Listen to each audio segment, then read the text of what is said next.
ਕਰਤਾ ਪੁਰਖ ਨਿਰਭਉ ਨਿਰਵੈਰ ਅਕਾਲ ਮੂਰਤ ਅਜੂਨੀ ਸੈਭੰ ਗੁਰ ਪ੍ਰਸਾਦ ਜਪ ਆਦ ਸਚ ਜੁਗਾਦ ਸਚ ਹੈ ਭੀ ਸਚ ਨਾਨਕ ਹੋਸੀ ਭੀ ਸਚ।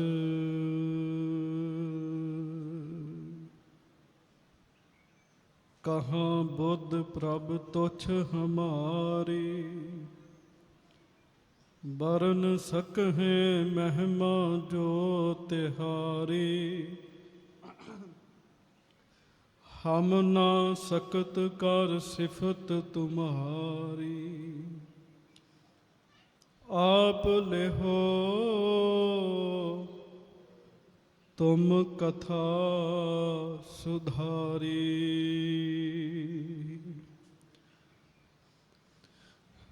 ਸਤਿਗੁਰੂ ਸ੍ਰੀ ਗੁਰੂ ਗ੍ਰੰਥ ਸਾਹਿਬ ਮਹਾਰਾਜ ਜੀ ਦੀ ਪਵਿੱਤਰ ਪਾਵਨ ਹਾਜ਼ਰੀ ਵਿਖੇ ਸੁਭਾਏਮਾਨ ਸਤਿਗੁਰੂ ਜੀ ਦੀ ਪਿਆਰੀ ਸਾਜੀ ਨਿਵਾਜੀ ਸੰਗਤ ਜੀ,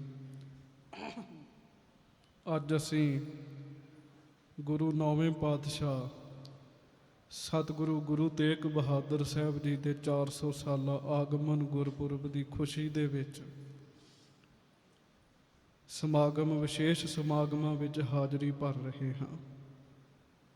ਸਮੇਂ ਨੂੰ ਮੁੱਖ ਰੱਖਦਿਆਂ ਹੋਇਆਂ ਮਹਾਂਪੁਰਖਾਂ ਨੇ ਸਮਾਗਮ ਦਾ ਜਿਹੜਾ ਸਮਾਂ ਹੈ ਉਹ ਥੋੜ੍ਹਾ ਪਹਿਲਾਂ ਕਰ ਦਿੱਤਾ ਹੈ।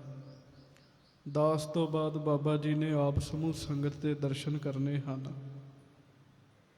ਕੁਝ ਸਮਾਂ ਆਪਣੇ ਸਤਿਗੁਰੂ ਜੀ ਦੇ ਪਿਆਰ ਵਿੱਚ ਜੁੜੀਏ, ਜਿਨ੍ਹਾਂ ਦੇ ਗੁਰਪੁਰਬ ਨੂੰ ਅਸੀਂ ਮਨਾ ਰਹੇ ਹਾਂ, ਉਹਨਾਂ ਦੀ ਯਾਦ ਦੇ ਵਿੱਚ ਜੁੜੀਏ। ਲਗਭਗ ਹਰ ਗੁਰਸਿੱਖ ਨੇ ਇਹਨਾਂ ਦਿਨਾਂ ਵਿੱਚ ਗੁਰੂ ਤੇਗ ਬਹਾਦਰ ਸਾਹਿਬ ਜੀ ਨੂੰ ਧਿਆਇਆ ਹੈ, ਗੁਰੂ ਤੇਗ ਬਹਾਦਰ ਸਾਹਿਬ ਸਤਿਗੁਰੂ ਜੀ ਨੂੰ ਯਾਦ ਕੀਤਾ ਹੈ। ਸਾਨੂੰ ਵੀ ਸਤਿਗੁਰੂ ਜੀ ਨੇ ਮੌਕਾ ਬਖਸ਼ਿਸ਼ ਕੀਤਾ ਹੈ ਹਜ਼ੂਰੀ ਵਿੱਚ ਬੈਠ ਕੇ ਸਤਿਗੁਰੂ ਜੀ ਨੂੰ ਯਾਦ ਕਰਨ ਦਾ, ਗੁਰੂ ਜੀ ਦੇ ਗੁਣ ਗਾਉਣ ਦਾ। ਰਾਮਕਲੀ ਰਾਗ ਦੇ ਅੰਦਰ ਗੁਰੂ ਅਰਜਨ ਦੇਵ ਮਹਾਰਾਜ ਜੀ ਦਾ ਇੱਕ ਸ਼ਬਦ ਹੈ। ਸ਼ਬਦ ਦੀ ਆਰੰਭਤਾ ਦੀ ਜਿਹੜੀ ਪੰਕਤੀ ਹੈ ਨਾ, ਉਸ ਪੰਕਤੀ ਦੇ ਵਿੱਚ ਗੁਰੂ ਅਰਜਨ ਦੇਵ ਮਹਾਰਾਜ ਨੇ ਆਪਣੇ ਗੁਰੂ ਸਾਹਿਬ ਦੇ ਪ੍ਰਤੀ ਬੜਾ ਪਿਆਰ ਭਰਿਆ ਹੈ, ਮਾਣ ਭਰਿਆ ਹੈ। ਜੇ ਉਸ ਪੰਕਤੀ ਨੂੰ ਪਿਆਰ ਨਾਲ ਪੜ੍ਹੀਏ, ਸਤਿਗੁਰੂ ਜੀ ਦੇ ਪ੍ਰਤੀ ਮਾਣ ਪੈਦਾ ਹੋ ਜਾਂਦਾ ਜੀ। ਔਰ ਸੱਚ ਇਹ ਹੈ, ਅਸੀਂ ਆਮ ਜੀਵ ਹਾਂ, ਸਾਨੂੰ ਗੁਰੂ ਜੀ ਦੀ ਵਡਿਆਈ ਕਰਨ ਦਾ ਵੀ ਵਲ ਤਰੀਕਾ ਨਹੀਂ ਹੈ। ਜੇ ਗੁਰੂ ਜੀ ਦੀ ਬਾਣੀ ਨਾ ਹੋਵੇ, ਬਾਣੀ ਪੜ੍ਹੀਏ ਨਾ, ਬਾਣੀ ਸੁਣੀਏ ਨਾ, ਸਾਨੂੰ ਪਤਾ ਹੀ ਨਾ ਲੱਗੇ ਗੁਰੂ ਜੀ ਦੀ ਸੋਭਾ ਕਿਵੇਂ ਕਰਨੀ, ਗੁਰੂ ਜੀ ਦੀ ਵਡਿਆਈ ਕਿਵੇਂ ਕਰਨੀ ਹੈ। ਗੁਰੂ ਅਰਜਨ ਦੇਵ ਜੀ ਦੀ ਪੰਕਤੀ ਹੈ, ਰਾਮਕਲੀ ਮਹੱਲਾ ਪੰਜਵਾਂ, ਗੁਰਪੂਰਾ ਮੇਰਾ ਗੁਰਪੂਰਾ। ਗੁਰੂ ਅਰਜਨ ਦੇਵ ਮਹਾਰਾਜ ਕਹਿੰਦੇ, ਸਿੱਖੋ ਮੇਰਾ ਗੁਰੂ ਪੂਰਾ ਹੈ। ਦੋ ਵਾਰੀ ਪੂਰਾ ਸ਼ਬਦ ਇੱਕ ਪੰਕਤੀ ਵਿੱਚ ਮਹਾਰਾਜ ਨੇ ਵਰਤਿਆ। ਇਹਨੂੰ ਐਨ ਅੰਦਰ ਟਿਕਾ ਕੇ ਧਿਆਨ ਨਾਲ ਪ੍ਰੇਮ ਨਾਲ ਸੁਣਨ ਦਾ ਯਤਨ ਕਰਿਓ। ਗੁਰ ਪੂਰਾ ਮੇਰਾ ਗੁਰ ਪੂਰਾ। ਗੁਰੂ ਅਰਜਨ ਸਾਹਿਬ ਕਹਿੰਦੇ ਮੇਰਾ ਸਤਿਗੁਰੂ ਪੂਰਾ ਹੈ। ਗੁਰਬਾਣੀ ਦੇ ਵਿੱਚ ਜਿੱਥੇ ਪੂਰਾ ਸ਼ਬਦ ਆਉਂਦਾ ਹੈ ਨਾ, ਉੱਥੇ ਮਹਾਰਾਜ ਨੇ ਇਹ ਵੀ ਲਿਖਿਆ, ਪੂਰੇ ਕਾ ਕੀਆ ਸਭ ਕੁਝ ਪੂਰਾ। ਪੂਰੇ ਸਤਿਗੁਰੂ ਦਾ ਕੀਤਾ ਬਿਲਕੁਲ ਪੂਰਾ ਹੁੰਦਾ ਹੈ। ਜੋ ਕਰਦੇ ਨੇ ਉਹ ਬਿਲਕੁਲ ਠੀਕ ਹੁੰਦਾ ਹੈ। ਆਓ ਪਹਿਲਾਂ ਇਹ ਗੁਰੂ ਤੇਗ ਬਹਾਦਰ ਜੀ ਦਾ ਧਿਆਨ ਧਰ ਕੇ ਮੇਰੀ ਬੇਨਤੀ, ਅੰਦਰ ਜਿਹੜੇ ਸਿੰਘ ਬੈਠੇ ਆ, ਚੁੱਪ ਕਰਕੇ ਸ਼ਾਂਤੀ ਦੇ ਨਾਲ ਬੈਠੋ, ਤੁਹਾਡੀ ਆਵਾਜ਼ ਬਾਹਰ ਆਉਂਦੀ ਮੇਰੇ ਤੱਕ। ਜਾ ਕੇ ਕਹਿ ਪਿਆਰ ਨਾਲ ਸਾਰੀ ਸੰਗਤ ਆਖੋ ਵਾਹਿਗੁਰੂ, ਫਿਰ ਆਖੋ ਵਾਹਿਗੁਰੂ। ਗੁਰੂ ਤੇਗ ਬਹਾਦਰ ਜੀ ਦਾ ਧਿਆਨ ਧਰੋ, ਨਾਲੇ ਕਦੀ ਆਪਣੇ ਮਨ 'ਚ ਵਿਚਾਰ ਕਰਿਆ ਕਰੋ। ਕਾਕਾ ਚੁੱਪ ਕਰਕੇ ਬੈਠੋ। ਆਪਣੇ ਮਨ 'ਚ ਵਿਚਾਰ ਕਰਿਆ ਕਰੋ, ਅਸੀਂ ਕਿੰਨੇ ਕੁ ਲੋਕਾਂ ਵਿੱਚ ਗੁਰੂ ਲਈ ਮੇਰਾ ਸ਼ਬਦ ਵਰਤਦੇ ਹਾਂ, ਵੀ ਮੇਰਾ ਗੁਰੂ ਹੈ। ਕਿਸੇ ਨਾਲ ਸੰਬੰਧ ਹੋਵੇ, ਥੋੜਾ ਬਹੁਤਾ ਪਿਆਰ ਹੋਵੇ, ਮੇਰਾ ਮਿੱਤਰ ਹੈ, ਮੇਰਾ ਪੁੱਤ ਹੈ, ਮੇਰਾ ਜਵਾਈ ਹੈ, ਮੇਰਾ ਸ਼ਬਦ ਵਰਤਦੇ ਹਾਂ। ਸਤਿਗੁਰੂ ਨੇ ਬਾਣੀ 'ਚ ਕਿਤੇ ਕਿਸੇ ਦੁਨਿਆਵੀ ਰਿਸ਼ਤੇ ਲਈ ਮੇਰਾ ਸ਼ਬਦ ਨਹੀਂ ਵਰਤਿਆ। ਸ਼ਬਦ ਵਰਤਿਆ ਰੱਬ ਵਾਸਤੇ, ਮੇਰਾ ਪ੍ਰਭ, ਮੇਰਾ ਗੁਰ। ਜਦੋਂ ਹੁਣ ਆਪਾਂ ਇਹ ਪੰਕਤੀ ਪੜ੍ਹਨੀ ਨਾ, ਗੁਰੂ ਤੇਗ ਬਹਾਦਰ ਜੀ ਦਾ ਧਿਆਨ ਧਾਰਿਓ ਤੇ ਐਨ ਗੁਰੂ ਤੇਗ ਬਹਾਦਰ ਸਾਹਿਬ ਨੂੰ ਮੇਰਾ ਕਹਿਣਾ, ਵੀ ਗੁਰੂ ਤੇਗ ਬਹਾਦਰ ਸਾਹਿਬ ਮੇਰੇ ਨੇ। ਆਓ ਪਿਆਰ ਨਾਲ ਇਹ ਪੰਕਤੀ ਪੜ੍ਹ ਲਓ, ਫਿਰ ਮੈਂ ਥੋੜਾ ਸਮਾਂ ਮਹਾਰਾਜ ਜੀ ਦੇ ਜੀਵਨ ਵਿੱਚੋਂ ਬੇਨਤੀ ਕਰਕੇ ਖਿਮਾ ਮੰਗਾਂਗਾ। ਧਰੋ ਗੁਰੂ ਤੇਗ ਬਹਾਦਰ ਜੀ ਦਾ ਧਿਆਨ। ਕਵੀ ਸੰਤੋਖ ਸਿੰਘ ਵੀ ਕਮਾਲ ਦੇ ਨੇ ਜੀ, ਬ੍ਰਹਮ ਗਿਆਨੀ ਕਵੀ ਨੇ, ਨਕਸ਼ਾ ਖਿੱਚਦੇ ਆ। ਕਿਤੇ ਕਿਤੇ ਪ੍ਰਸੰਗ ਪੜੋ ਨਾ, ਉਹ ਦੱਸ ਦਿੰਦੇ ਵੀ ਚਿੱਟੇ ਰੰਗ ਦਾ ਦਸਤਾਰਾ ਸਜਾਇਆ ਹੈ, ਚਿੱਟੇ ਰੰਗ ਦਾ ਚੋਲਾ ਪਾਇਆ ਹੈ, ਚਿੱਟੇ ਘੋੜੇ ਤੇ ਬੈਠੇ ਹੈ, ਗਲ ਵਿੱਚ ਲਾਲ ਰੰਗ ਦਾ ਗਾਤਰਾ ਪਾਇਆ ਹੈ, ਗਲ ਵਿੱਚ ਸ਼ਮਸ਼ੀਰ ਸਜਾਈ ਹੈ। ਬਿਲਕੁਲ ਐਨ ਸੁਰਤ ਸਾਹਮਣੇ ਮਹਾਰਾਜ ਦਾ ਦ੍ਰਿਸ਼ ਖਿੱਚ ਦਿੰਦੇ ਜੀ।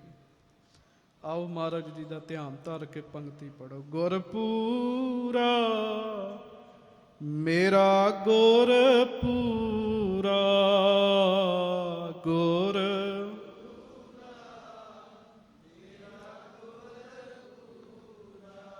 ਮਹਾਰਾਜ ਜੀ ਦਾ ਧਿਆਨ ਧਾਰੀਏ ਗੁਰੂ ਤੇਗ ਬਹਾਦਰ ਸਾਹਿਬ ਜੀ ਦਾ। ਗੁਰਪੂਰਾ ਮੇਰਾ ਗੁਰਪੂਰਾ,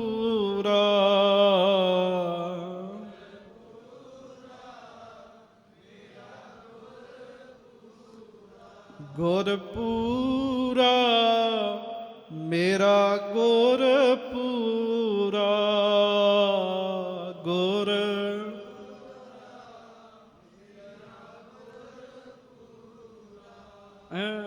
ਕੋਈ ਵੀ ਜੀਵ ਸੰਗਤ ਵਿੱਚ ਪ੍ਰੇਮੀ ਐਸਾ ਨਾ ਹੋਵੇ ਜਿਹੜਾ ਮਹਾਰਾਜ ਦੇ ਪਿਆਰ 'ਚ ਰੰਗਿਆ ਨਾ ਜਾਵੇ।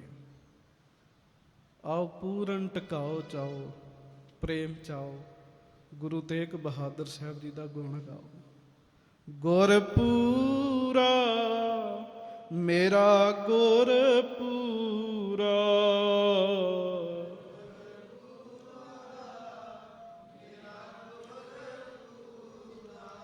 ਗੁਰਪੂਰਾ ਮੇਰਾ ਗੁਰਪੂਰਾ,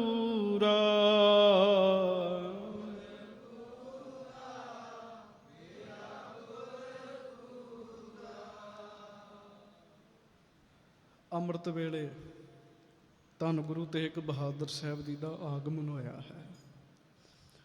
10 ਪਾਤਸ਼ਾਹੀਆਂ ਦਾ ਇਤਿਹਾਸ ਜੇ ਜੀਵਨ ਧਿਆਨ ਨਾਲ ਪੜ੍ਹੋ, ਲਗਭਗ 10 ਪਾਤਸ਼ਾਹੀਆਂ ਦਾ ਅੰਮ੍ਰਿਤ ਵੇਲੇ ਆਗਮਨ ਹੋਇਆ ਹੈ। ਸਮੇਂ ਦਾ ਆਪੋ ਆਪਣਾ ਪ੍ਰਭਾਵ ਹੈ ਸਾਧ ਸੰਗਤ ਜੀ। ਜੋ ਮਨ ਅੰਮ੍ਰਿਤ ਵੇਲੇ ਹੁੰਦਾ ਹੈ,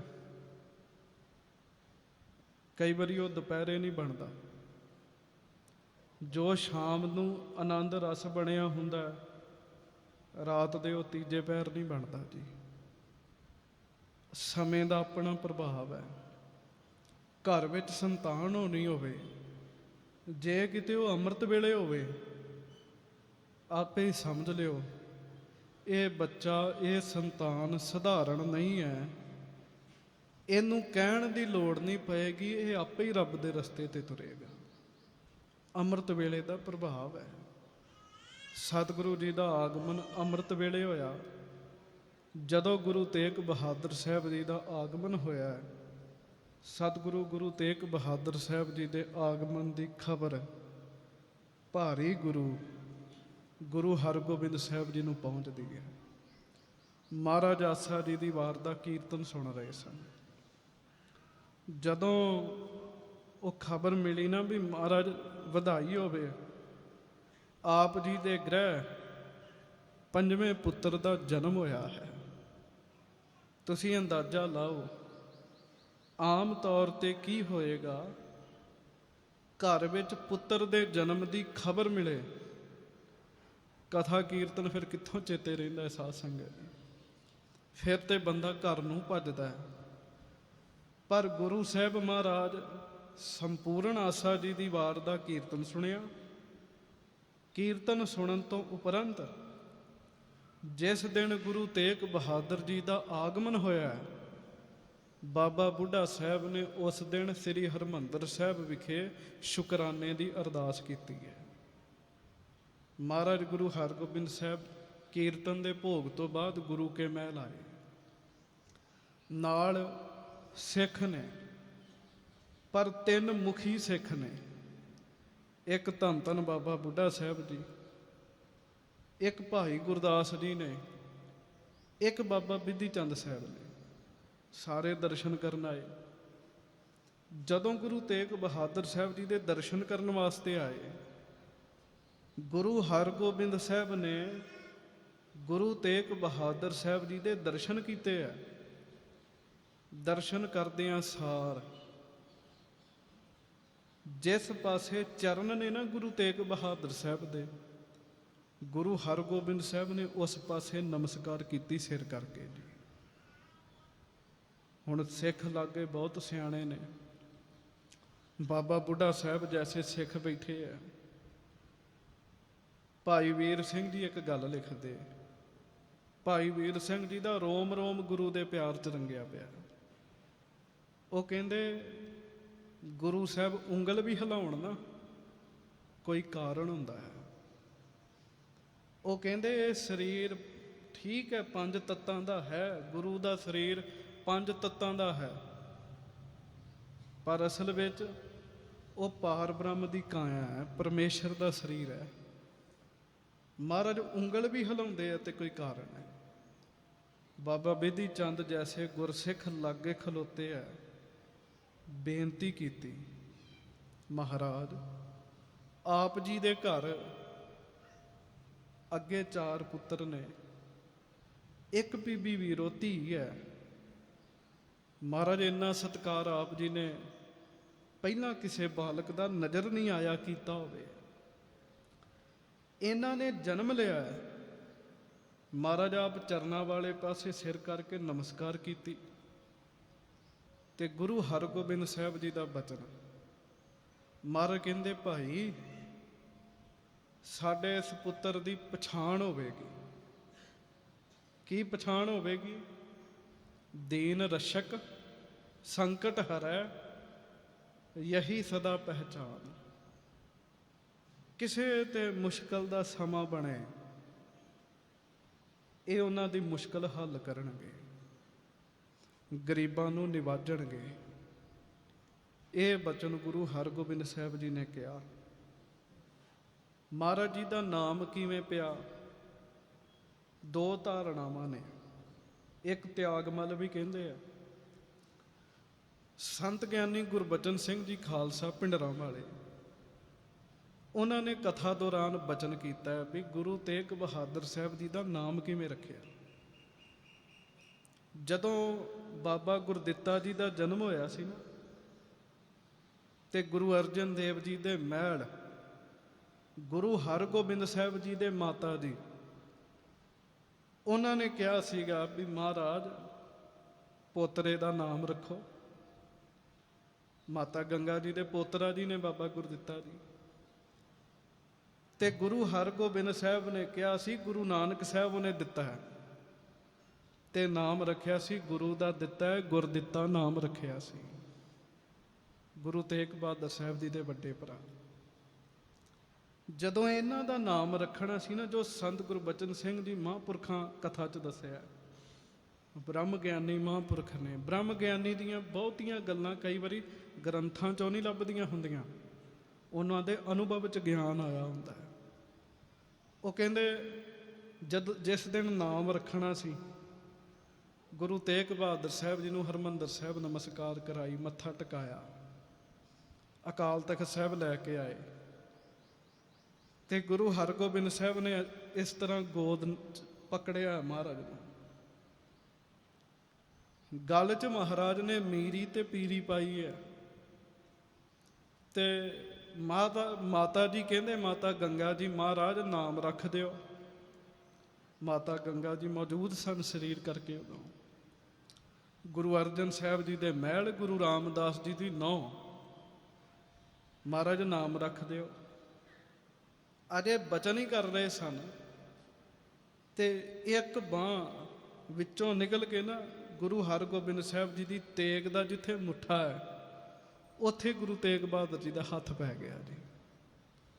ਜਦੋਂ ਉੱਥੇ ਹੱਥ ਪਿਆ ਤੇ ਆਪ ਜੀ ਨੂੰ ਪਤਾ ਹੈ, ਕੋਈ ਵੀ ਬਾਲਕ ਹੋਵੇ ਉਹਦੀ ਪਕੜ ਮਜ਼ਬੂਤ ਹੁੰਦੀ ਹੈ।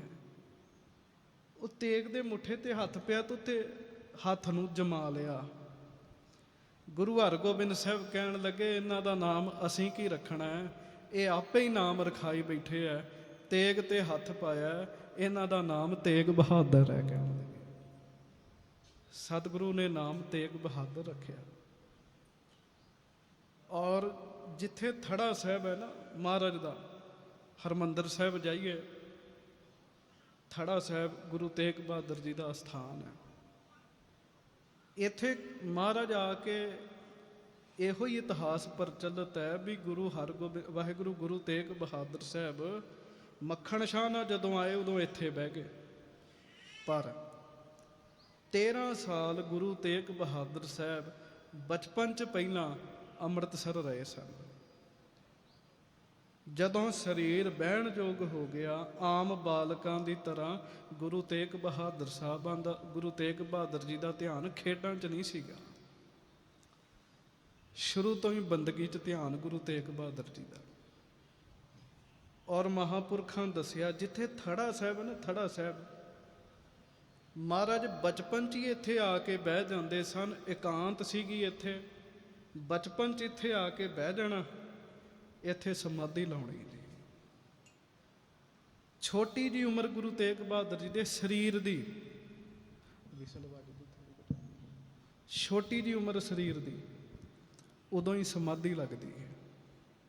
ਕਾਰਨ ਬਾਬਾ ਬੁੱਢਾ ਸਾਹਿਬ ਜੀ ਨੇ ਸੰਥਿਆ ਕਰਾਈ ਸੀ ਗੁਰੂ ਤੇਗ ਬਹਾਦਰ ਸਾਹਿਬ ਜੀ ਨੂੰ, ਤੇ ਬਾਬਾ ਬੁੱਢਾ ਸਾਹਿਬ ਨੇ ਕਿਹਾ ਸੀ, ਸ਼ਾਇਦ ਗੁਰੂ ਨਾਨਕ ਸਾਹਿਬ ਨੇ ਮੈਨੂੰ ਇੰਨੀ ਲੰਮੀ ਉਮਰ ਤੁਹਾਡੇ ਦਰਸ਼ਨ ਕਰਨ ਲਈ ਦਿੱਤੀ ਹੋਵੇ। ਕਹਿਣ ਲੱਗੇ 125 ਸਾਲ ਸੀ ਬਾਬਾ ਜੀ ਦੀ ਉਮਰ। ਕਹਿਣ ਲੱਗੇ ਇੰਨੀ ਲੰਮੀ ਉਮਰ ਮੈਨੂੰ ਤੁਹਾਡੇ ਦਰਸ਼ਨਾਂ ਲਈ ਦਿੱਤੀ ਹੋਵੇ, ਮੈਂ ਤੁਹਾਡੇ ਦਰਸ਼ਨ ਕਰਨੇ ਸੀ ਜਿਹੜੇ ਬੰਦਗੀ ਦਾ ਖਜ਼ਾਨਾ ਲੈ ਕੇ ਧਰਤੀ ਤੇ ਆਏ ਹੈ। ਛੋਟੀ ਜੀ ਉਮਰ ਮਹਾਰਾਜ ਦੀ, ਬਿਲਕੁਲ ਬਾਲਕਾਂ ਵਾਲੀ ਚੰਚਲਤਾ ਨਹੀਂ, ਟਿਕਾਓ ਹੈ, ਚਿਹਰੇ ਤੇ ਟਿਕਾਓ ਹੈ। ਮਹਾਰਾਜ ਦਾ ਮੁਖ ਬਚਪਨ ਵਿੱਚ ਇਸ ਤਰੀਕੇ ਨਾਲ ਚਮਕਦਾ ਹੁੰਦਾ ਸੀ ਜਿਵੇਂ ਸੂਰਜ ਦਾ ਤੇਜ ਪ੍ਰਤਾਪ ਹੁੰਦਾ ਹੈ ਨਾ, ਇਸ ਤਰੀਕੇ ਨਾਲ ਕਹਿੰਦੇ ਚਿਹਰੇ ਦੇ ਵਿੱਚੋਂ ਪ੍ਰਕਾਸ਼ ਬਾਹਰ ਆਉਂਦਾ ਹੁੰਦਾ ਸੀ ਗੁਰੂ ਤੇਗ ਬਹਾਦਰ ਸਾਹਿਬ ਜੀ ਦੇ। ਕੋਈ ਬੰਦਗੀ ਵਾਲਾ, ਮਹਾਰਾਜ ਤੇ ਧੁਰੋਂ ਹੀ ਬੰਦਗੀ ਕਰਕੇ ਆਏ ਨਾ। ਵੇਖੋ ਥੋੜਾ ਜਿਹਾ ਇਹਦਾ ਫਰਕ ਸਮਝਣ ਦਾ ਯਤਨ ਕਰਿਓ। ਭਗਤ ਸਾਹਿਬਾਨ ਨੇ ਜਿਨ੍ਹਾਂ ਦੀ ਬਾਣੀ ਗੁਰੂ ਗ੍ਰੰਥ ਸਾਹਿਬ 'ਚ ਦਰਜ ਹੈ, ਉਹ ਚੱਲ ਚੱਲ ਕੇ ਰੱਬ ਤੱਕ ਪਹੁੰਚੇ। ਭਗਤ ਧੰਨਾ ਜੀ ਦੇ ਕਈ ਹਜ਼ਾਰ ਜਨਮ ਦੀ ਬੰਦਗੀ ਦੱਸਦੇ, ਫਿਰ ਜਾ ਕੇ ਰੱਬ ਮਿਲਿਆ। ਇੱਕਦਮ ਕਹੋ ਵੀ ਕੋਈ ਬੰਦਾ ਪੱਥਰ 'ਚੋਂ ਲੱਭ ਲੈ, ਇਸ ਤਰ੍ਹਾਂ ਨਹੀਂ ਗੱਲ ਬਣਦੀ। ਕਈ ਜਨਮਾਂ ਦੀ ਬੰਦਗੀ ਸੀਗੀ। ਭਗਤ ਜਿਹੜੇ ਨੇ ਉਹ ਤੁਰ ਤੁਰ ਕੇ ਰੱਬ ਤੱਕ ਪਹੁੰਚੇ ਹੈ। ਗੁਰੂ ਸਾਹਿਬ ਜਿਹੜੇ ਨੇ ਨਾ, ਇਹ ਧੁਰੋਂ ਹੀ ਆਏ ਨੇ, ਔਰ ਇਹਨਾਂ ਨੂੰ ਤੁਰਨਾ ਨਹੀਂ ਪਿਆ ਰੱਬ ਤੱਕ ਪਹੁੰਚਣ ਵਾਸਤੇ। ਇਹ ਧੁਰੋਂ ਪਹਿਲਾਂ ਹੀ ਮਿਲੇ ਹੋਏ ਆਏ ਨੇ। ਥੋੜਾ ਜਿਹਾ ਇਹਨੂੰ ਧਿਆਨ ਨਾਲ ਸਮਝਣ ਵਾਸਤੇ ਇੱਕ ਮੈਂ ਹੋਰ ਬੇਨਤੀ ਕਰਦੇ ਹਾਂ। ਅਖੰਡ ਕੀਰਤਨੀ ਜਥੇ ਦੇ ਮੁਖੀ ਹੋਏ ਭਾਈ ਰਣਧੀਰ ਸਿੰਘ ਜੀ, ਬੜੀ ਕਮਾਈ ਵਾਲੇ ਗੁਰਸਿੱਖ, ਉਹਨਾਂ ਦੀ ਡਿਊਟੀ ਇੱਕ ਅੰਗਰੇਜ਼ ਨਾਲ ਲੱਗੀ ਸੀ। ਉਹਨਾਂ ਦੀ ਇੱਕ ਪੁਸਤਕ ਹੈ, ਕੀ ਗੁਰੂ ਗ੍ਰੰਥ ਸਾਹਿਬ ਜੀ ਦੀ ਪੂਜਾ ਬੁੱਤ ਪ੍ਰਸਤੀ ਹੈ। ਉਹਦੇ ਵਿੱਚ ਉਹਨਾਂ ਹਵਾਲਾ ਦਿੱਤਾ ਸਾਰਾ। ਡਿਊਟੀ ਉਹਨਾਂ ਦੀ ਅੰਗਰੇਜ਼ ਨਾਲ ਲੱਗੀ ਸੀ। ਉਹਨਾਂ ਨੇ ਉਸ ਅੰਗਰੇਜ਼ ਨੂੰ ਸਾਰੇ ਦਰਸ਼ਨ ਕਰਾਉਣੇ ਸੀ, ਘੁਮਾਉਣਾ ਸੀਗਾ, ਔਰ ਪੰਜਾਬੀ 'ਚ ਸਮਝਾਉਂਦੇ ਸਨ। ਵਾਹਿਗੁਰੂ ਲੋਕਾਂ ਦੀ ਪੰਜਾਬੀ ਅੰਗਰੇਜ਼ੀ 'ਚ ਉਹਨਾਂ ਨੂੰ ਸਮਝਾਉਂਦੇ ਸਨ। ਭਾਈ ਸਾਹਿਬ ਉਹਨਾਂ ਨਾਲ ਵਿਚਰ ਰਹੇ। ਸ੍ਰੀ ਗੁਰੂ ਗ੍ਰੰਥ ਸਾਹਿਬ ਜੀ ਦਾ ਪ੍ਰਕਾਸ਼ ਸਾਹਮਣੇ ਆ ਗਿਆ। ਟਾਂਗੇ ਤੇ ਜਾ ਰਹੇ ਸਨ। ਇੱਕਦਮ ਟਾਂਗਾ ਰਕਾਇਆ। ਭਾਈ ਸਾਹਿਬ ਨੇ ਜੋੜਾ ਲਾਇਆ, ਦੋਵੇਂ ਹੱਥ ਜੋੜ ਕੇ ਨਮਸਕਾਰ ਕਰਕੇ ਗੋਡੇ ਟੇਕ ਕੇ ਗੁਰੂ ਗ੍ਰੰਥ ਸਾਹਿਬ ਜੀ ਨੂੰ ਮੱਥਾ ਟੇਕਿਆ। ਉਹ ਅੰਗਰੇਜ਼ ਬੜਾ ਸ਼ੰਕਾਵਾਦੀ ਸੀ। ਅੰਗਰੇਜ਼ ਕਹਿੰਦਾ, ਮਿਸਟਰ ਸਿੰਘ, ਤੁਸੀਂ ਕਹਿੰਦੇ ਹੋ ਅਸੀਂ ਵੱਖਰੇ ਆ, ਜਿਵੇਂ ਲੋਕ ਬੁੱਤ ਪੂਜਦੇ ਆ ਉਵੇਂ ਤੁਸੀਂ ਗੁਰੂ ਗ੍ਰੰਥ ਸਾਹਿਬ ਦੀ ਪੂਜਾ ਕਰਦੇ ਹੋ, ਫਰਕ ਤੇ ਤੁਹਾਡੇ 'ਚ ਕੋਈ ਨਹੀਂ ਹੈ। ਭਾਈ ਰਣਧੀਰ ਸਿੰਘ ਕਹਿਣ ਲੱਗੇ, ਨਹੀਂ, ਸਤਿਗੁਰੂ ਵਿੱਚ ਬੜਾ ਫਰਕ ਹੈ। ਕਹਿੰਦੇ ਬੁੱਤ ਬੋਲਦੇ ਨਹੀਂ, ਇਹ ਬੋਲਦੇ ਗੱਲਾਂ ਕਰਦੇ ਆ। ਪਰ ਉਹ ਅੰਗਰੇਜ਼ ਦੀ ਇੰਨੀ ਨਿਸ਼ਾ ਨਹੀਂ ਸੀ ਹੋਣੀ। ਭਾਈ ਰਣਧੀਰ ਸਿੰਘ ਜੀ ਕਹਿੰਦੇ ਵੀ ਇਹਨਾਂ ਵਿੱਚ ਗੁਰੂਆਂ ਵਾਲੇ ਗੁਣ ਨੇ, ਅਸੀਂ ਤਾਂ ਇਹਨਾਂ ਨੂੰ ਗੁਰੂ ਮੰਨਦੇ। ਅੰਗਰੇਜ਼ ਅੱਗੋਂ ਕਹਿੰਦਾ ਵੀ ਜੇ ਇਹੋ ਹੀ ਗੁਣ ਕਿਸੇ ਵਿਅਕਤੀ 'ਚ ਹੋਣ, ਤੁਸੀਂ ਫਿਰ ਉਹਨੂੰ ਵੀ ਸਤਿਗੁਰੂ ਆਖ ਦਿਓਗੇ। ਹੁਣ ਆਮ ਬੰਦਾ ਪ੍ਰਭਾਵਿਤ ਹੋ ਜਾਏਗਾ, ਕਹੇਗਾ ਹਾਂ। ਭਾਈ ਸਾਹਿਬ ਕਹਿੰਦੇ ਨਹੀਂ, ਠੀਕ ਹੈ, ਇਹ ਗੁਣ ਕਿਸੇ ਵਿਅਕਤੀ 'ਚ ਆ ਸਕਦੇ ਆ, ਪਰ ਸਤਿਗੁਰੂ ਤੇ ਸਤਿਗੁਰੂ ਨੇ। ਕਹਿਣ ਲੱਗਾ, ਸਿੱਧ ਕਰੋ। ਹੁਣ ਜਦੋਂ ਕਮਾਈ ਵਾਲਾ ਬੋਲੇਗਾ ਨਾ ਸੰਗਤ ਜੀ, ਉਹਦੀਆਂ ਗੱਲਾਂ ਹਵਾ 'ਚ ਨਹੀਂ ਹੋਣਗੀਆਂ, ਉਹਦੀਆਂ ਗੱਲਾਂ 'ਚ ਤੱਤ ਹੋਏਗਾ। ਭਾਈ ਰਣਧੀਰ ਸਿੰਘ ਕਹਿਣ ਲੱਗੇ, ਤੁਸੀਂ ਡਾਕਟਰ ਹੋ,